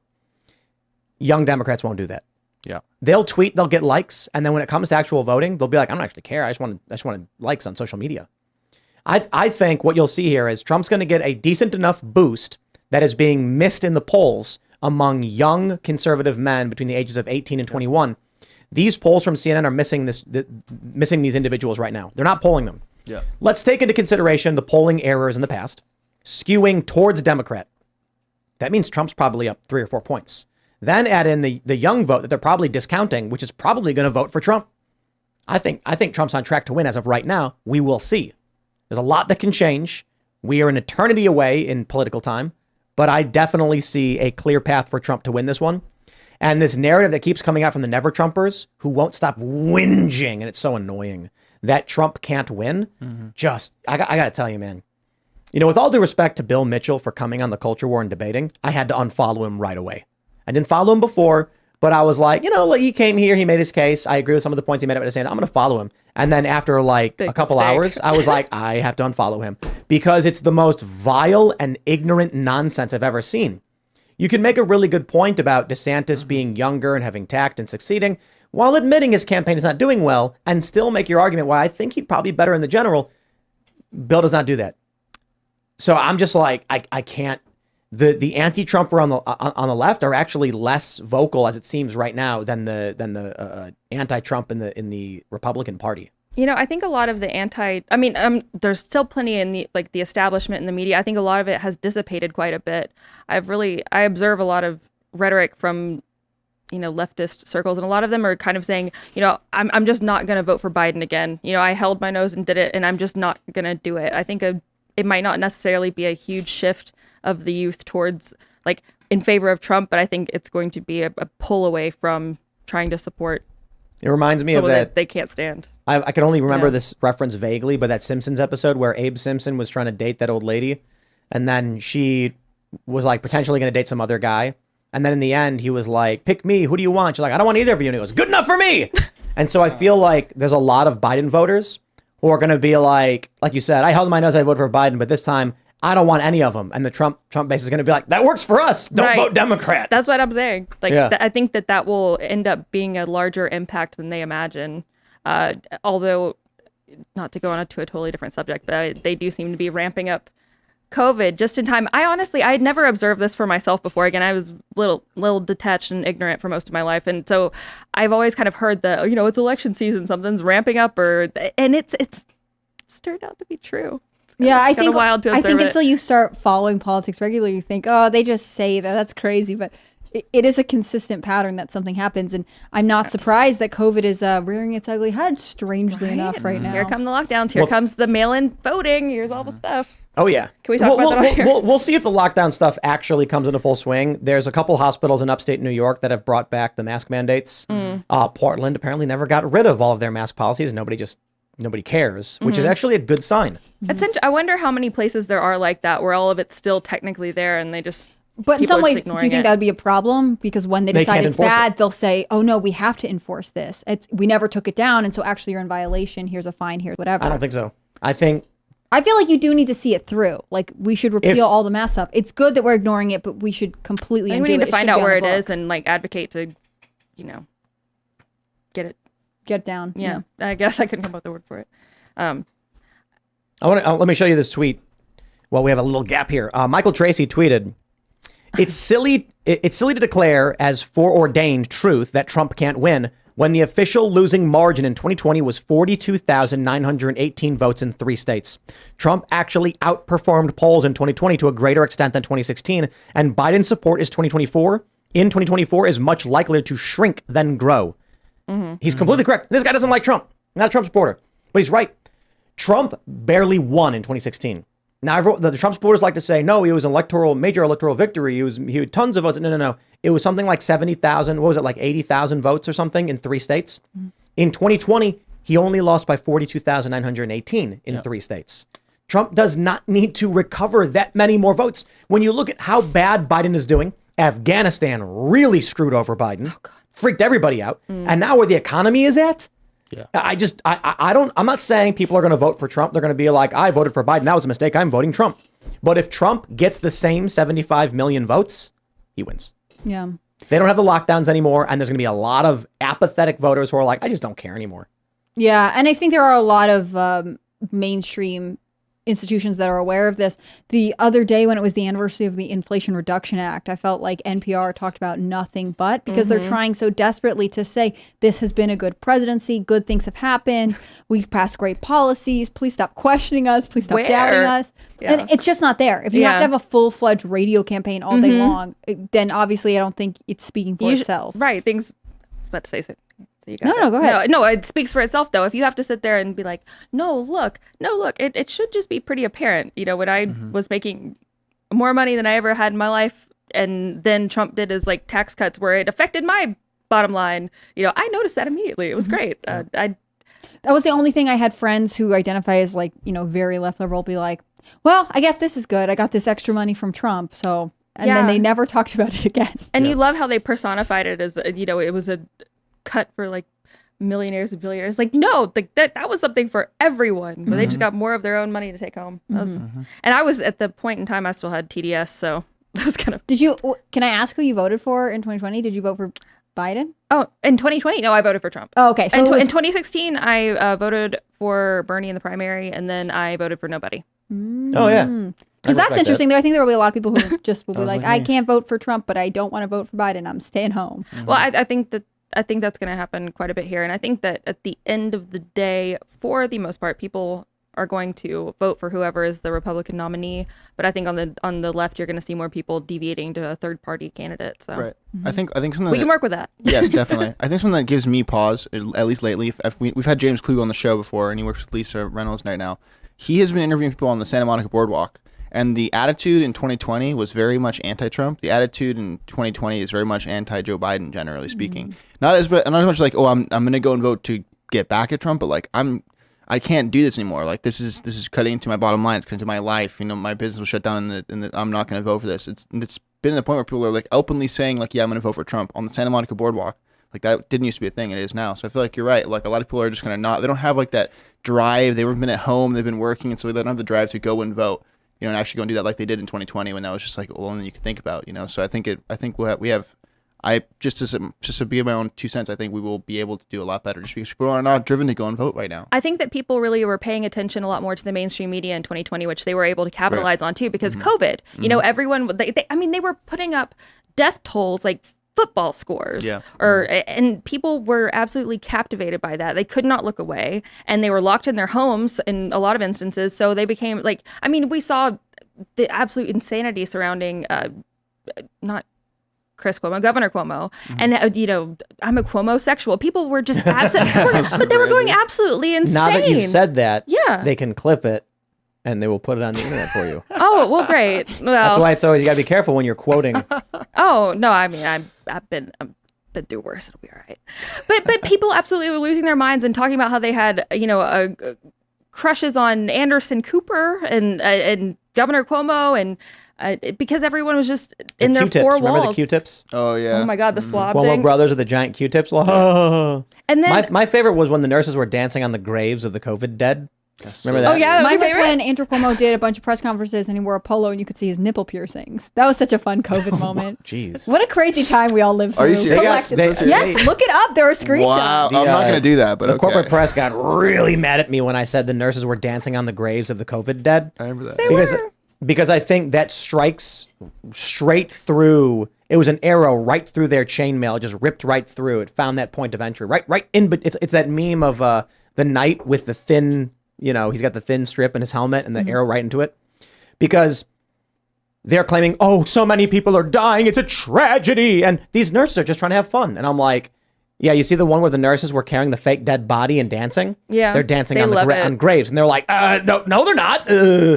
Like I'm like, are you kidding? There are people who are like, George Alexopoulos, best artist on the internet, had this really great comic where it's a guy, like someone's like looking through the glass at their like dying loved one, and then there's nurses dancing behind them.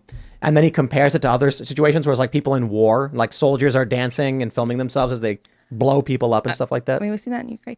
So I want to be careful when I say this, because I really deeply and truly respect nurses in particular. However, there's a bit of a meme / stereotype of the mean girl from your high school becoming nurses. Yeah.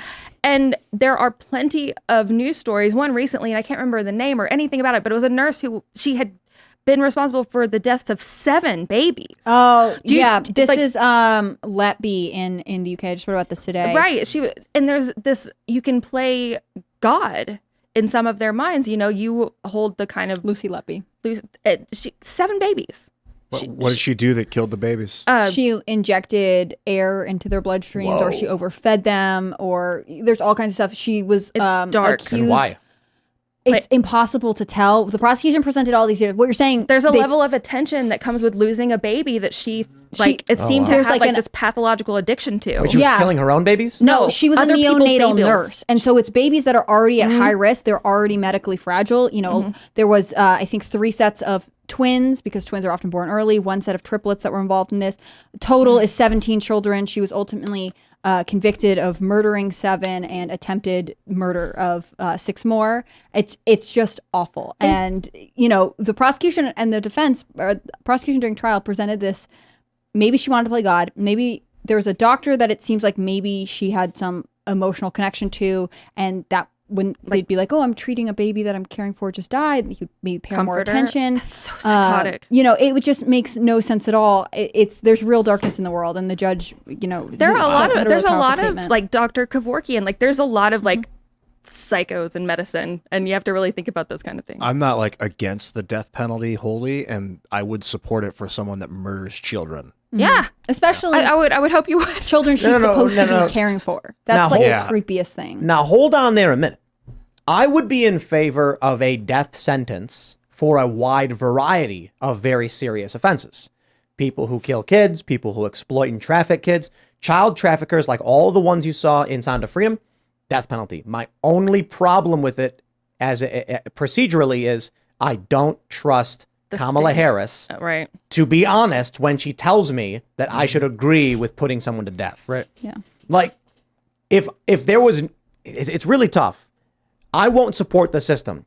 But to be fair, in the instance where you catch someone in the act and you're with a crowd of people and they were like, everyone standing before us just watched this man try to sell a child, then I'd be like, I don't need to trust anybody but myself watching the guy do it.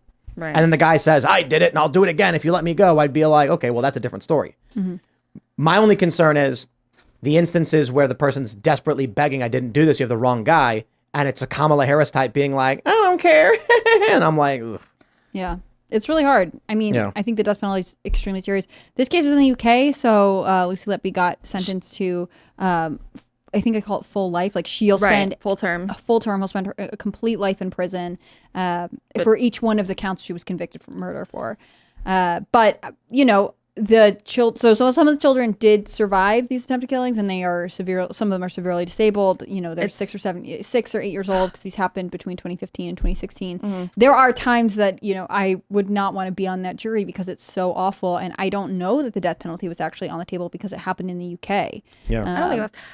The point of all of that, though, is that, like when you're talking about the visual of the COVID nurses holding those, I think about people like Lucy Letby. Thank you for knowing her name and more details, because you know more than I do. I just wrote about it today for Timcast News. You guys should check it out. There you go. Go read it. But when I think about people like that, and you think about the different stories of just really, really pathologically messed up people taking a job in medicine where that, and it comes out later that they were playing God, or they were like messing with people's lives because they thrived. Like, I think about the dancing nurses and how it was all about TikTok clout. And, you know, again, I had to attend my step grandfather. I had to attend his funeral on Skype, you know, because they wanted to. Yeah.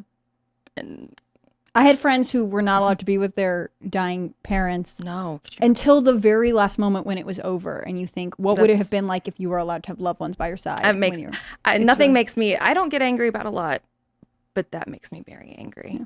It's really hard. It makes me very think- angry indeed. If that they could experiment on the human population, that there'd be like medical tyrannists that you would, our government, like our National Guard is here to protect us from psycho doctors trying to experiment on our children. Like, They've done it They before. do that to They've our done it before. military. Yeah. I mean, they make them the guinea pig for all kinds of Yeah. things. And they've Awful. done it with like literal people. Like remember, it's the thing where they infected. I forget who it was. But they gave people like syphilis back in the day. yeah, Tuskegee. Tuskegee. That's right. Yeah, that's it's right. So they've done Alabama. it before. There's precedent. They've done it before. So Yeah. I think the strange thing about the dancing nurses is that they were told by culture, you guys are the heroes and doing everything. I'm sure there are nurses who gave great At care the during UK, this they time. would go outside and clap every day. Yeah, some Could you cities ring imagine? bells and stuff. crazy. But, you know, how can you stand there and make a TikTok while knowing that someone who is suffering in the room next to you is not allowed to have visitors? Like, I don't know what it's like to work in a hospital, and I can't imagine what the stress is like. On the other hand, I can say that you probably could tell that was wrong. You could tell that you were in the wrong, being able to take time to dance for this apparent, tragedy while someone is actually suffering. There's like a. Oh, what were you gonna say? No. I'm just trying to find the G Prime 85 comic. There's a lot of. and I'm just laughing at all of them as I go through. Oh, them all. he's so talented. I have a lot of friends who are first responders and they like are the first witnesses to some of the most horrific stuff you'll ever see. And there is definitely a stereotype of having like dark sense of humor that really anyone else would probably find abhorrent. But it's how you cope with those sort of things. You see a lot of that with like police officers too, that again respond to like fires and crime scenes and things like that. And I think that dancing to cope through your good time on TikTok doesn't quite resonate the same as like, someone telling maybe a little bit of an off-color joke, but that they've seen things that you would never want to see. I don't know. I think people have this ability to like turn off their empathy when it comes in regards to another person that's Yeah. pissed you off. They get to the point and you're like, you know what? I don't even care anything anymore about that person. A bug that you're about to kill. Sometimes I'll get emotional, like I'm about to slay this bug. And then I'll just be like, hold on a second. It's a bug. And then I'm like, I have no compassion, zero. And I feel like people went with that towards people with COVID during the lockdowns and all the shutdowns. They were like, they are filthy, they are dirty, they are other. Or I wonder if it's they turn to like, well, I'm getting affirmation on TikTok and I need this right now because I'm doing something. There was a prioritization of self over service. And of course you have to think about your own needs in some regard, but it makes me think about, I don't know if you guys have listened to it, but the New York Times just did that. I think it's a 5-episode podcast called The Retrievals. And it's about a woman, a nurse who worked at a fertility clinic attached to the Yale University health system. And she swapped fentanyl, which is given to women when they are having an egg retrieval, for saline because she was apparently addicted to fentanyl. Yep. And so the women went through these you don't get prescribed fentanyl for nothing. No. These procedures with no painkiller. And while they were like, it was like 70 of them in total, while they were like writhing in pain on the table, doctors were like, this is weird. This doesn't usually happen. Were they like under? Anesthetics affect different people differently, and there's Right. another sedative that goes with it, but a lot of them were just awake and like saying like, I could drive home right now. I'm in so much pain, but I am not in any way medicated. I got it. You got it. It's Oh, here I we go. remember this one. Yeah, so this is good. from G Prime. It says, "I'll miss you, Dad. I only wish." You want to switch to the full view so we can see the whole thing? There you go. And then the woman's crying that I only wish that I could have held your hand one last time. And that's all the doctors dancing. And there's a bunch of them actually. So this one is a plague doctor coming into a house, and there's like a woman and someone dying. And the woman's, got the plague, and then the plague doctors all start dancing. Dude, and then that is this so particularly brutal one where soldiers are rushing into a field, there's an explosion. I'm hit, medic, and then they all start dancing. Oh, geez. Oh, George, dude. That guy is so funny, man. I'm hit, medic. I like the plague doctor The one. plague doctors look like they're in some sort of musical. Yeah, it does. The hat Dude, off really sells it. The so nurses well, dude. dancing was the most disgusting and vile thing I have ever seen. Yeah, that's gross. It was just, there's a video of these women and they're filming as the nurses are choreographing their dance, and then you hear one woman go, "Is this why we can't get any help?" Yeah. So No bad, joke. dude. Man, these people are disgusting and psychotic. I'd love to interview one of those frontline nurses because a lot of those people got caught up in the chaos and were like, well, all I'm going to do is my best. I don't even know what Yeah. that. And so they're just like, Not even. working 18-hour days. No, and dude, exhausted. dancing in the hallways? Yeah, so they would break and then they'd do stuff like that. Some of them would. Some of them would be like just to keep morale anywhere above zero. But I don't some believe of them any might that. have been maliciously nuts. I think but it's just some like of them, I think they were all more obsessed with getting likes on social media than they were with actually dealing with the problem. Because they were being the mainstream again. Everyone was glued to the mainstream media. The mainstream media was holding up if you say anything against the science, the doctors, the nurses, then you are a terrible person. You're a hero. You're a hero. And all of these again, like mean girls from high school are like, I'm a hero. Let me put up my dance on TikTok. I don't know. People actually live in one of two worlds. You need to imagine what it must be like to only watch CNN. So, for real, or Must be MSNBC. crazy. So these people sitting in their cubicle locked apartments in New York City, glued to MSNBC, think outside, the world's on fire. People in rural areas. We came to West Virginia during the lockdowns because New Jersey was getting bad because we knew that in West Virginia you just live your life and do exactly what you were doing before. But these people in New York thought the apocalypse was here. And then you get these nurses. Clearly, the apocalypse wasn't. They have time in any capacity to choreograph dancing. Vile, disgusting behavior. I worked with someone who was living in DC but would occasionally have to drive out to West Virginia, and he would always say, it's like a different world. I'm, driving only a couple hours, and the attitude, this is like 2020, 2021, is just completely different. In DC, it's like everything is ending, and in West Virginia, it's like, meh. There might be some stuff you have to be aware of, but for the most part, life is continuing on. No, I mean, I'm blessed to live in the state of Alabama. I love Alabama, but we're full. Don't move here. But but it started to kind of peter out towards the end of the summer-ish in most parts. There's still definitely people still playing Pandemic otherwise, and most people's mask, like if you did go somewhere and you didn't want to put up a fight, you're like, whatever, sure. Like I had a mask that had penguins on it because I'd had it since like the previous I guess cold time, and like it would be like July and I'd pull it, but most people are like pulling these dirty, disgusting things out of their pocket, and it's like no way that's that's doing actually nothing. No, I think the worst thing that I saw was it was a mask that was a scrunchie that goes in your hair, and you're like, your hair's disgusting. You're like, I mean, it is. They're like, for convenience. Yeah. Like, what a crazy that does Amazon literally find nothing. that is. But it went viral on TikTok, and so everyone bought it. It's like, that literally does nothing. So congratulations. it might even be doing harm. Probably. If there's fecal bacteria or recirculated bacteria and Yeah, it's probably fungus and stuff on disgusting. it, you don't want that breathe. You don't want to breathe it in. Man, TikTok really benefited from the pandemic, They Yeah. could sell anything. Well, no, and I have noticed a shift of people calling things like pandemic behavior. When you see someone on, I don't know if y'all are, I just scroll through it because it's fascinating, a little slice of humanity. But you'll see someone saying like, my pronouns are ze, them, zers, or whatever. And everyone in the comments will be like, this is just pandemic behavior. And I think that there's a bit of a shift in kind of the awareness. Like there's some self-awareness and like sentience almost kind of being developed. Yeah, that's which what I I'm think, really, I'm proud of. It's a Right. good sign of life. I've heard.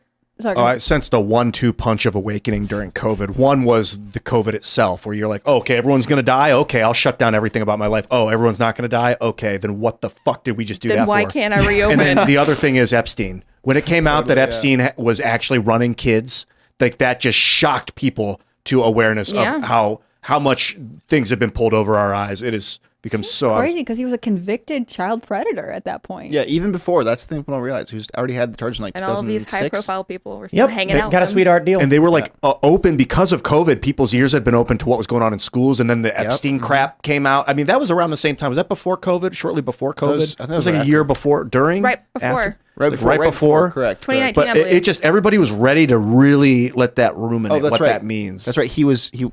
found. He was found He dead. was unalived, during- as the unalived. kids say. Yeah, when Correct. did Ghislaine He was go to game jail? ended in Minecraft before it happened. Yeah.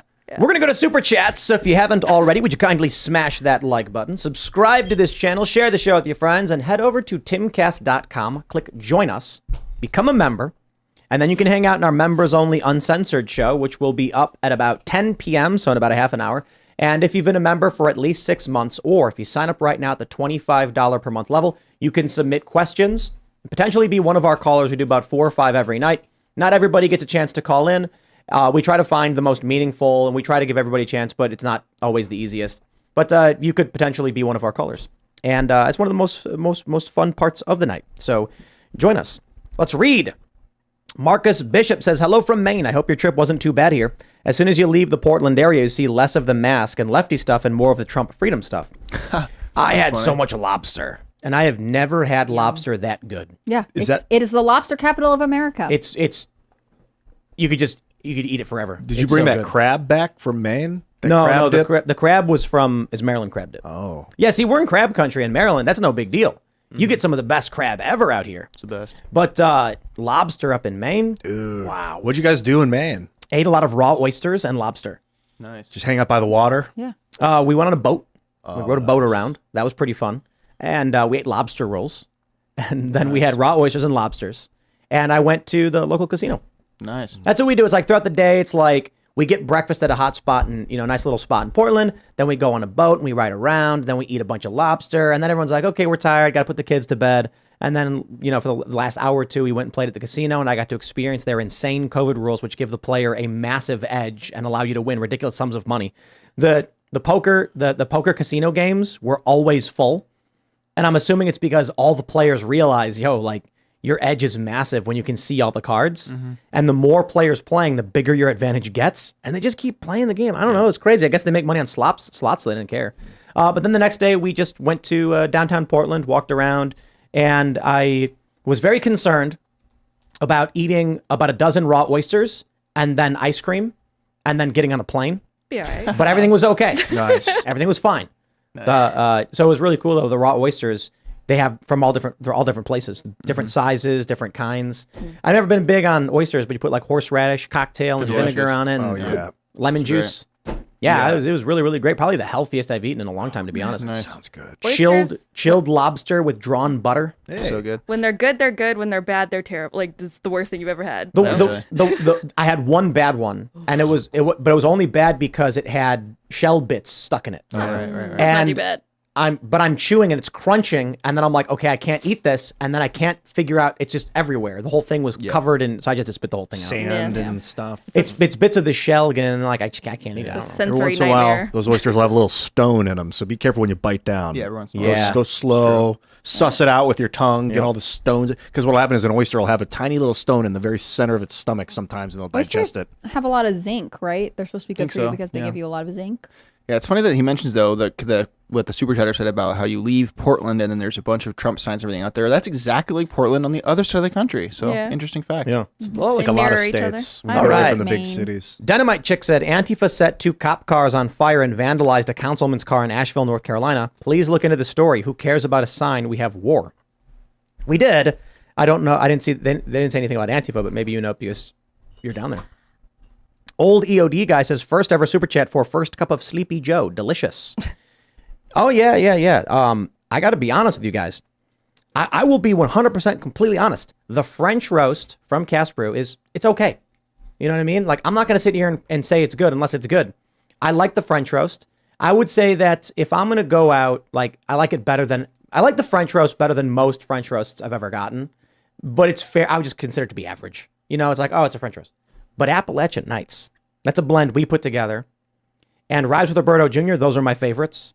Seriously, there's like Appalachian Nights is so good. I'm just chugging the whole thing legit. And I'm like, man, this is too good. You think you'll discontinue certain ones over time if they don't sell a lot? Like do analytics and like get rid of the French roast? Or Nope, we just order start less. a new one? Just order less? Yeah, my view on a lot of this stuff is like, I don't like how Netflix operates in that we have a really big show. It's a hit show. It makes money, but not enough money. So we're going to cancel it and prioritize other things. I'm like, that's dumb.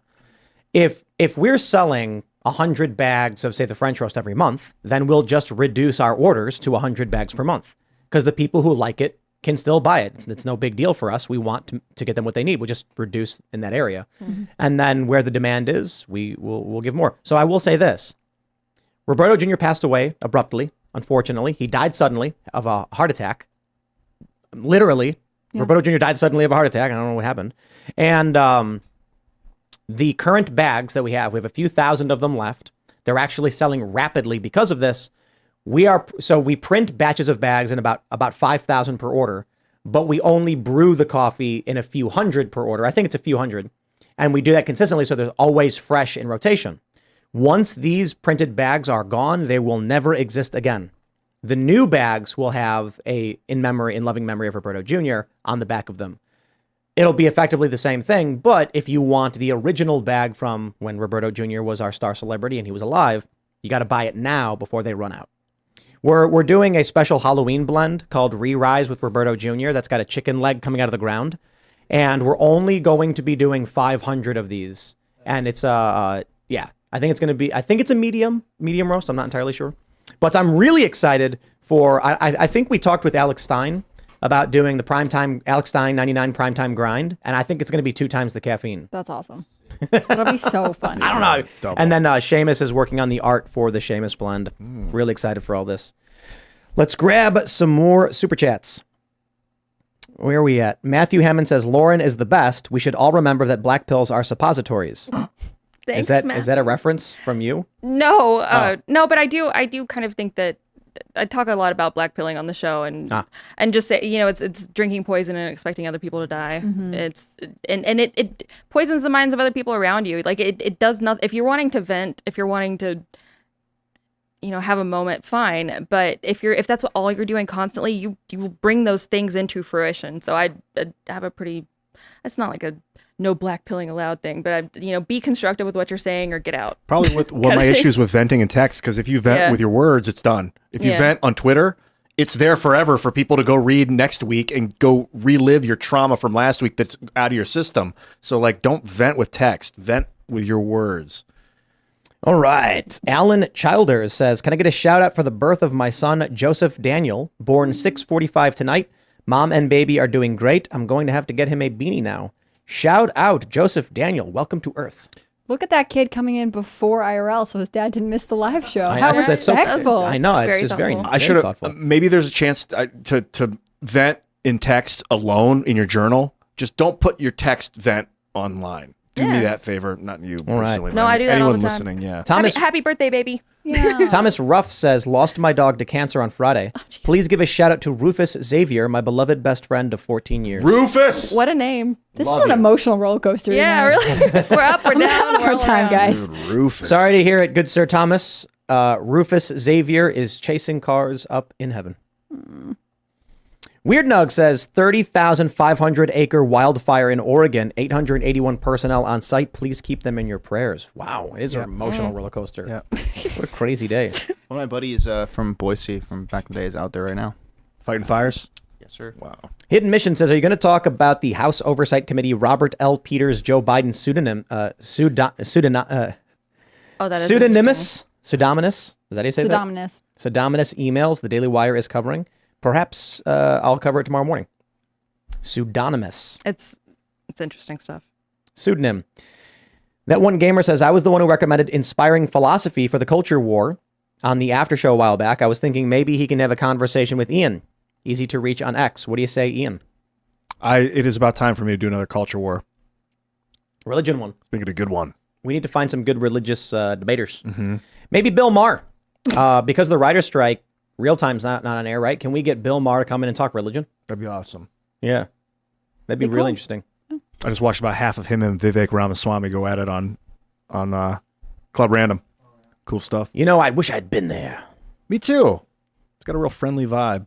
Little V for Vendetta quote. But there was, when he mentions that Donald Trump said if WikiLeaks has the email, we'd be interested in having it published or whatever. And Bill Maher took a very neo-lib, hyper-extreme view of it. And Vivek was like, I don't know what you're talking about. And then he was like, you're the no BS guy and you don't even know what you're talking. He said he wanted Russia to do this, blah, blah, blah. And I'm like, Bill needs to have a sit down with some regular people. You know what I mean? I think I would love to do a Bill Maher culture war and then also just get some suburban metro, DC area kind of guys, middle of the road, kind of angry at the Democrats, and just have him join the show and talk to Bill. And I got the same vibe because Vivek kept being like, I'm going to make the country and bring people together. And he's like, and then Bill will be like, yeah, but Trump. Hold on, before you talk about making the world better, Trump. And your boyfriend, Trump, and Vivek was like, that was the final straw for Vivek when he told Vivek he was his boyfriend. He was like, all right, dude, I'm here. because I want to be. People's brains essentially. are broken. And I was like, yeah, he's been stuck in that political life for so long, so intensely. I'd love to help him out. There's plenty of things that you could criticize Vivek on. I do like him. There's some big hold. I don't know, but if it's reduced down to but Trump, that's not really. That's not really. That's what Bill kept people doing. are just dumb. Yeah, I'm he was, like, sorry. really, sorry, really Bill. Well, pissed actually, I'm about not it. sorry. All right, Viperus69 says, just watched your video about the Queen song. There's something you missed. The Card is the Greatest Hits Volume 1 album. Queen's Greatest Hits is a 3-album set, and I Want to Break Free is on Volume 2. Ah, I see. So I missed that. Either way, the issue is this. There's this thing called the Uto Player, which is for children, ages 0 through 9.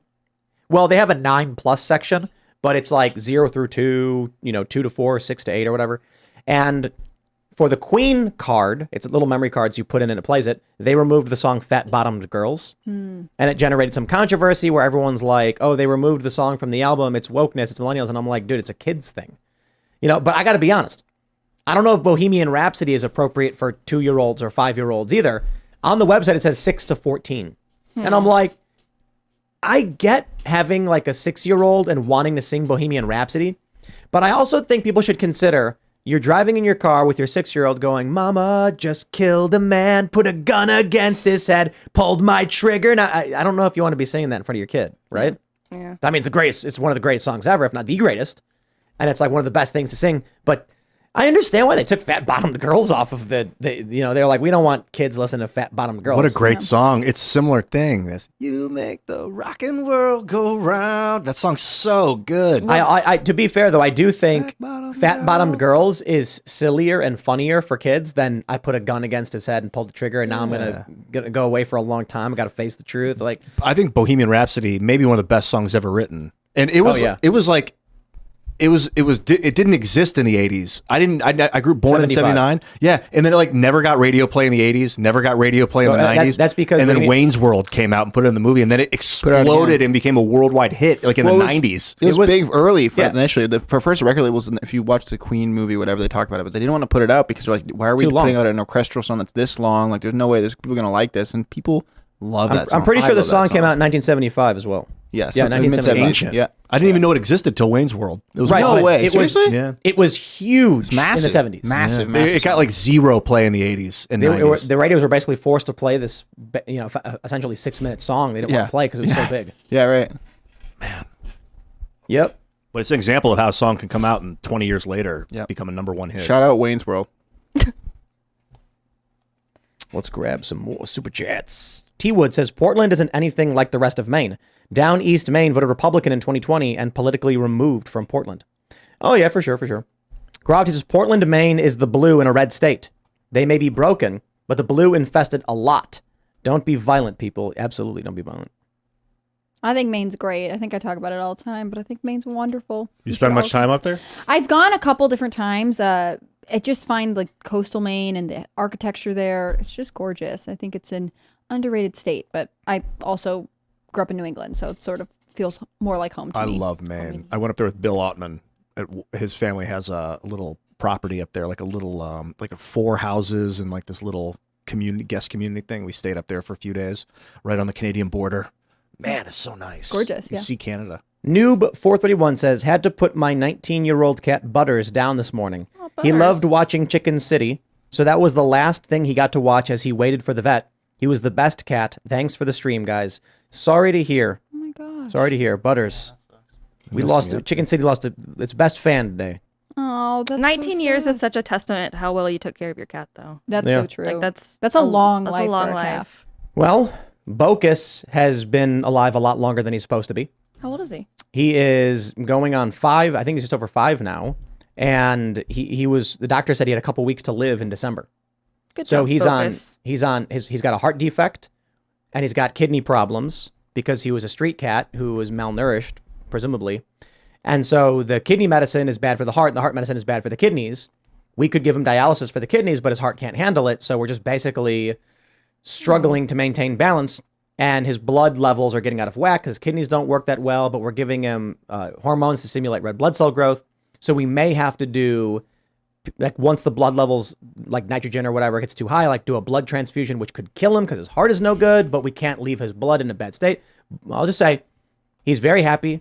He's been in good spirits over the past several months. Oh yeah. He's been living life. He's been gaining weight, and he's survived a lot longer than they thought he would. So that's really good news. But we can't give him fluids anymore is a big problem. With animals and cats in particular, their mood is a big part of will they survive? Do they want to live? You know, humans too. The broken heart death is like just so tragic.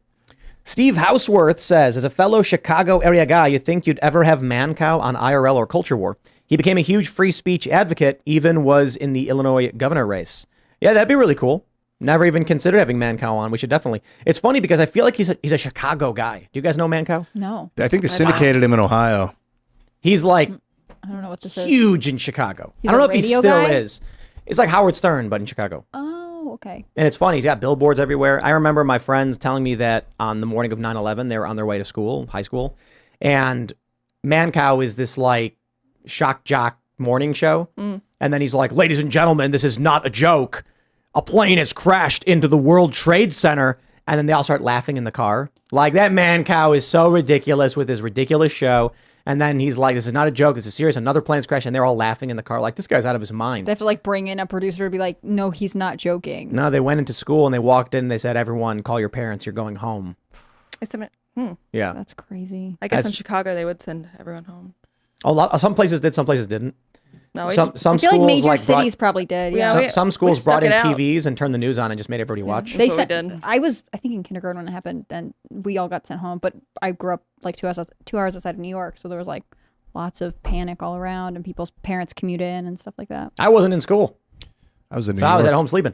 Yeah, I was, Woke up to the news on the TV. same. I was in Queens, and then I had to listen. I didn't have a TV set up because I just moved to New York City, and so I listened to Howard Stern talk about it for like 3 hours. It's pretty wild. I could smell it. I could see it. Sixth See it. grade Alright. in Alabama. Everyone's the real Hydro PX. This guy probably gives us more money in super chats than any other person. Sorry, Raymond G. Stanley Jr. Hydro's got you covered. He says, Tim, you said you would pay $5,000 for any information on who did the arson. You said nothing about the police pressing charges. Pay the guy already. Actually, the tweet I put out specifically said, as for legal reasons, information leading to the arrest and conviction of the arsonist. And there's very specific legal reasons why I said it that way and why everyone always does say it that way. Oh, I think we got an update. Well, hold Really? on. I just got a notification on Twitter right now about it. I'm trying to find it. Where's the stupid notification? Here we go. It's in here somewhere. A tweet from John Kane. What does he say? Okay. Whoa, okay. Wake County DA Lauren Freeman to charge the 2X arsonist with 2 counts of misdemeanor injury to real property. And John Kane, at John M. Kane with a K, 1776, put out a response with the announcement. Well, there you go.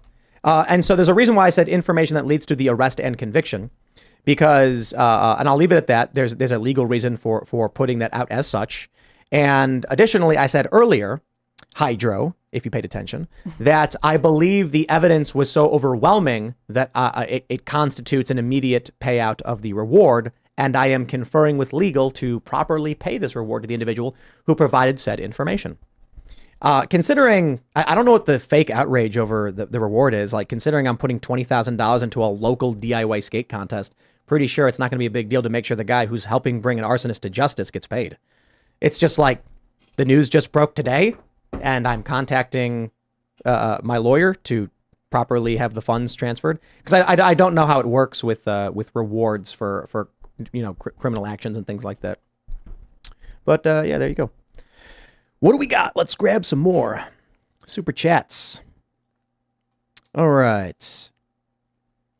D3FEC says, if Trump is being prosecuted for actions he did while president, why isn't a Republican AG prosecuting Obama for terrorism for droning that cafe in Yemen, just to show the precedent they are setting? Yeah, come on. We want the Republicans to do a lot of things they don't do. However, to be fair, a lot of people complain about the Republicans in Congress. They are filing subpoenas and charges, and they're working on stuff. I'm not particularly satisfied with it, but it's only been a few months. It's been almost a year since they gained control, and there have been a lot of things that have come out. And I think the Republicans will ramp up in 2024. There is information that seems to show Joe Biden intentionally intervened to protect Hunter in these criminal cases, which is absolute impeachment. Absolute. Conviction, not so much. We'll see.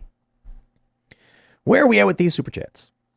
Jason Dixon said, Tim, make sure they buy the correct song. There are several fake copies of his song. Also got a guest suggestion. How about Raymond Stanley Jr.? Yes, perhaps. We'll have him. Well, he works here now. Yeah, I Raymond just G. met him Stanley Jr. today. He's so nice. Yeah, It's official. yeah. And we periodically have people come on, but, where are we at? Yeah, shout out. He's the nicest. Doing good work, helping make sure everything's working. Like our AC keeps breaking. And simple fixes, too. It's just nobody knows how to fix it. Justin Green, Oliver Anthony to perform at Blue Ridge Rock Festival. That was the best. I've been only to a handful of festivals, but Blue Ridge was amazing. It's in it was fantastic. North Carolina? I think it's Virginia. I've driven up the Parkway. It's gorgeous. It kind of invokes It's scenery ideas. Huge. Massive. Oh, yeah.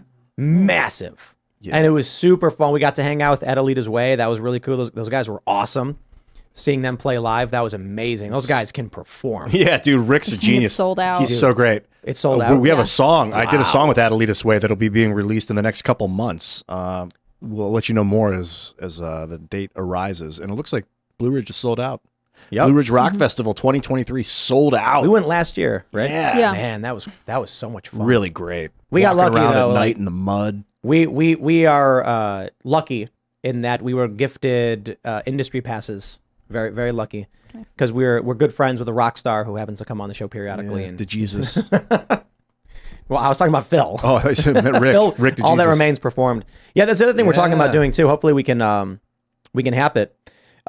We can have this happen. Fridays we wanted to bring back music for a long time. We've been talking about it, doing a Friday jam session, and I was asking Phil if he would want to do a cassette with all that remains. And we'll see though. It's up to him. I was like, I got an excellent way to convince your bandmates to do it. Money. Money. And then He was like, oh. interesting. He's like, okay, that works. We'll see. It'd be really cool to have, him and maybe someone else perform and play some music. Maybe even Adelita's Way. Yeah. Man, those guys are good. Really, Trevor, dude. Yeah. Where are we at? Dusty Firebird says, I made a vertical version of the video and have the official iTunes and his socials in the description. I ask all the commenters to buy the song. Everybody got to buy Richmond, North of Richmond. And I hope that just more comes out of that. I hope there's more breakthrough artists that are writing songs like this that are challenging the machine and speaking to the masses. But more importantly, I hope that everyone buys that song. I hope that you buy things you care about. I hope you download Public Square onto your phone and use that app to buy from companies that share your values. That's why we have a whole bunch of that Anthem jerky and carnivore snacks. Because not only are they really good, but I'd rather give my money to people that are doing good things, that care about the future of this country. I don't want to give my money to garbage companies. Jason Hutchinson says, creatives are the only ones that actually pay taxes. Everyone else that acquires money through fake jobs that don't create anything anyone values or needs is just paying taxes looted from the creatives that produce things people value giving value to money. I'm somewhat confused. There are people who do work to make things, and then there are people who do weird fake jobs for money. And it's always been the case. There's also people that transport stuff. There are some. So Venezuela is a good example of a country with fake jobs. They artificially regulate the existence of jobs by saying a cell phone store may not have a salesman sell the phone and get the phone from the back room to hand it to the customer. So when you're buying a cell phone, I went to buy a cell phone in Venezuela. There was like 6 people I had to talk to just to get the phone because the government mandates it through regulation. Wow, that's crazy. To create jobs. They create jobs by force. Doesn't work. Yeah, doesn't It work. just makes everyone angry and crushes the economic system. Yep. We'll grab some more. Jason Dixon says Trump just said he will turn himself in Thursday. Wow. I wouldn't be surprised if the judge goes, the deal for $200,000 bond, rejected, remand, bangs a gavel. I'm not saying it will happen. I'm saying I would not be surprised. I'd be like, well, there you go. Just because the prosecution cut a deal on the bond does not mean the judge accepts it. You guys ever watch Yellowstone? Yep. That scene where the environmental activist cuts the deal and then Kevin Costner's like, don't take the deal. And she's like, I'm going to take the deal. And then as soon as she pleads guilty, the judge goes, you plead guilty? Okay, I reject the deal. 14 years, bang. And she's like, what? Because the prosecution was like, we want her to serve a year. And then as soon as she pleads guilty, the judge can be like, no, I'll do whatever I want. Yeah. Too bad that show's getting canceled. I really liked it. I know. I'm sad about it. Did it fail? No. There's like Kevin Costner doesn't want to do it. Oh, wow. So they're going to do, was it 4-6s? Or whatever. 4-6s, I think they're going to do, which spinoff? the creator actually owns that ranch, which I think is hilarious. And then was it 19... One of their other ones, 1923. 1923? Yeah. It still has a couple episodes to go, I think. Yeah, but they're different shows. Yellowstone was a really good show. Yeah, it was and awesome. the funny thing is that what do they call it? The corridor of death in Wyoming is real. Wyoming, Idaho. Yeah. And it's never been effectively tested, other than a guy who killed a bull moose and got charged, and then tried claiming there was no jurisdiction. There's no peers, Right. by which the kind of a constitutionally sound trial. Yeah, there's no one to be a jury. And then the federal courts were just like, try us. And he was like, okay, I'll take the deal. And the deal was like, it's like slap on the wrist or see how far we're willing to take this one. Yeah. I wouldn't try it. Nick B says, I just finished Vivek's interview with Sean Ryan. Nice. This one sold me. I was going to vote Trump, but I don't believe he'll step up if he gets in again. Straight up, I think Vivek could change the world. Oh, Sean Dude, Ryan's awesome. Did you see the video of Vivek playing tennis? Yeah. I started busting Beast out mode, laughing. dude. I'm like, I love this guy. it's like, it's not a video of the game of tennis. It's just Vivek with no shirt playing tennis, and you can't see who he's playing against. I just thought it was hilarious. Man, he lays into that tennis ball too. And with a tennis grunts and all. I thought it was funny. All right, everybody, if you haven't already, please smash that like button, subscribe to this here YouTube channel, share the video, share this podcast with your friends. Word of mouth is the best way to help podcasts grow. And head over to timcast.com, click join us to become a member if you want to watch the members only uncensored show, which will be live in only a few minutes. You can follow the show at Timcast IRL. You can follow me personally at Timcast. Lauren, you want to shout anything out? Hi, Dad. I don't know. Catch my show if you want to. I don't know. I don't want to be too griftery, but grift on, where do we grifter, find where? it? okay, fine. I don't know. So I do a show. It's on Rumble, Big Dig Energy. You can just rumble.com/C/Big Dig Energy. Dig, by the way, DIG. Or you can find me on Twitter. It's some B I know. The B rhymes with Mitch, and then the I. Anyways, I don't know. How often does your show come out? It's 3 times a week, Tuesday, Thursday, Saturday. I had a lot of computer problems this last week, so I didn't do any of it. So there's not anything recent. I updated some drivers, and then everything broke, so that was a good time. I don't like technology either. I am begrudgingly learning a lot about it. But bigdigenergy.info is also my website. There you go. When's the show go live? It's Tuesday, Thursday. It's at 10/9 Central is when it starts, and it's about 3 hours, and it's just me. I talk for a long time and talk with the chat, and we put together information. So it's like, I don't know. That's awesome. It's a great time. I love doing it. I can't believe I get to do it for a living, to be honest. That's so cool. There's that. Well, it's been fun having you on. Thank you. I'm Hannah Claire Brimlow. I'm a writer for Timcast.com. You should follow at Timcast News on Twitter and Instagram. It's the best. I actually published my first op-ed today on Timcast.com, and it has to do with Taylor Swift. Are you guys surprised? Absolutely not. So go check it out if you want to, and also follow the rest of our writers on social media and on other platforms. It's been great. I'm at HC Brimlow on Twitter. I don't know why I can never remember that. You got it. I'm at Ian Crossland, really everywhere on social media. Follow me on X, on Minds. And in case you're wondering, it is some bitch I know. I didn't know if we could say that on You here. can now. You can say No, it. he's been swearing the whole time. I'm feeling it tonight, man. I'm not putting a fucking mask and on. I've been really trying really hard not to So swear. it's- Can't say their own handle. You did great, so I can be a dog. It's some bitch I know, but the I in bitch is the number 1. Okay, there so you go. So it's B1TCH. I didn't know if I could say it They're on gonna here. follow you. Okay, Good to well, see you, Lauren. great. Thank you. Well, I'll catch you guys tomorrow, actually, on the after show, actually. Let's get hot. Yeah, let's get hot indeed. Boca Boca will be doing well in the Rugby World Cup, which comes in September. I want to shout out one of the persons in the chat, I think Wandering William. Anyways, yeah, Boca Boca, get your jerseys, everybody. We're going to do well. Pleasure having you. It's been fantastic. Thank you very much. Yeah, Had a and great time. let's go to the after show, Tim. We will see you all over at timcast.com in a few minutes. Thanks for hanging out.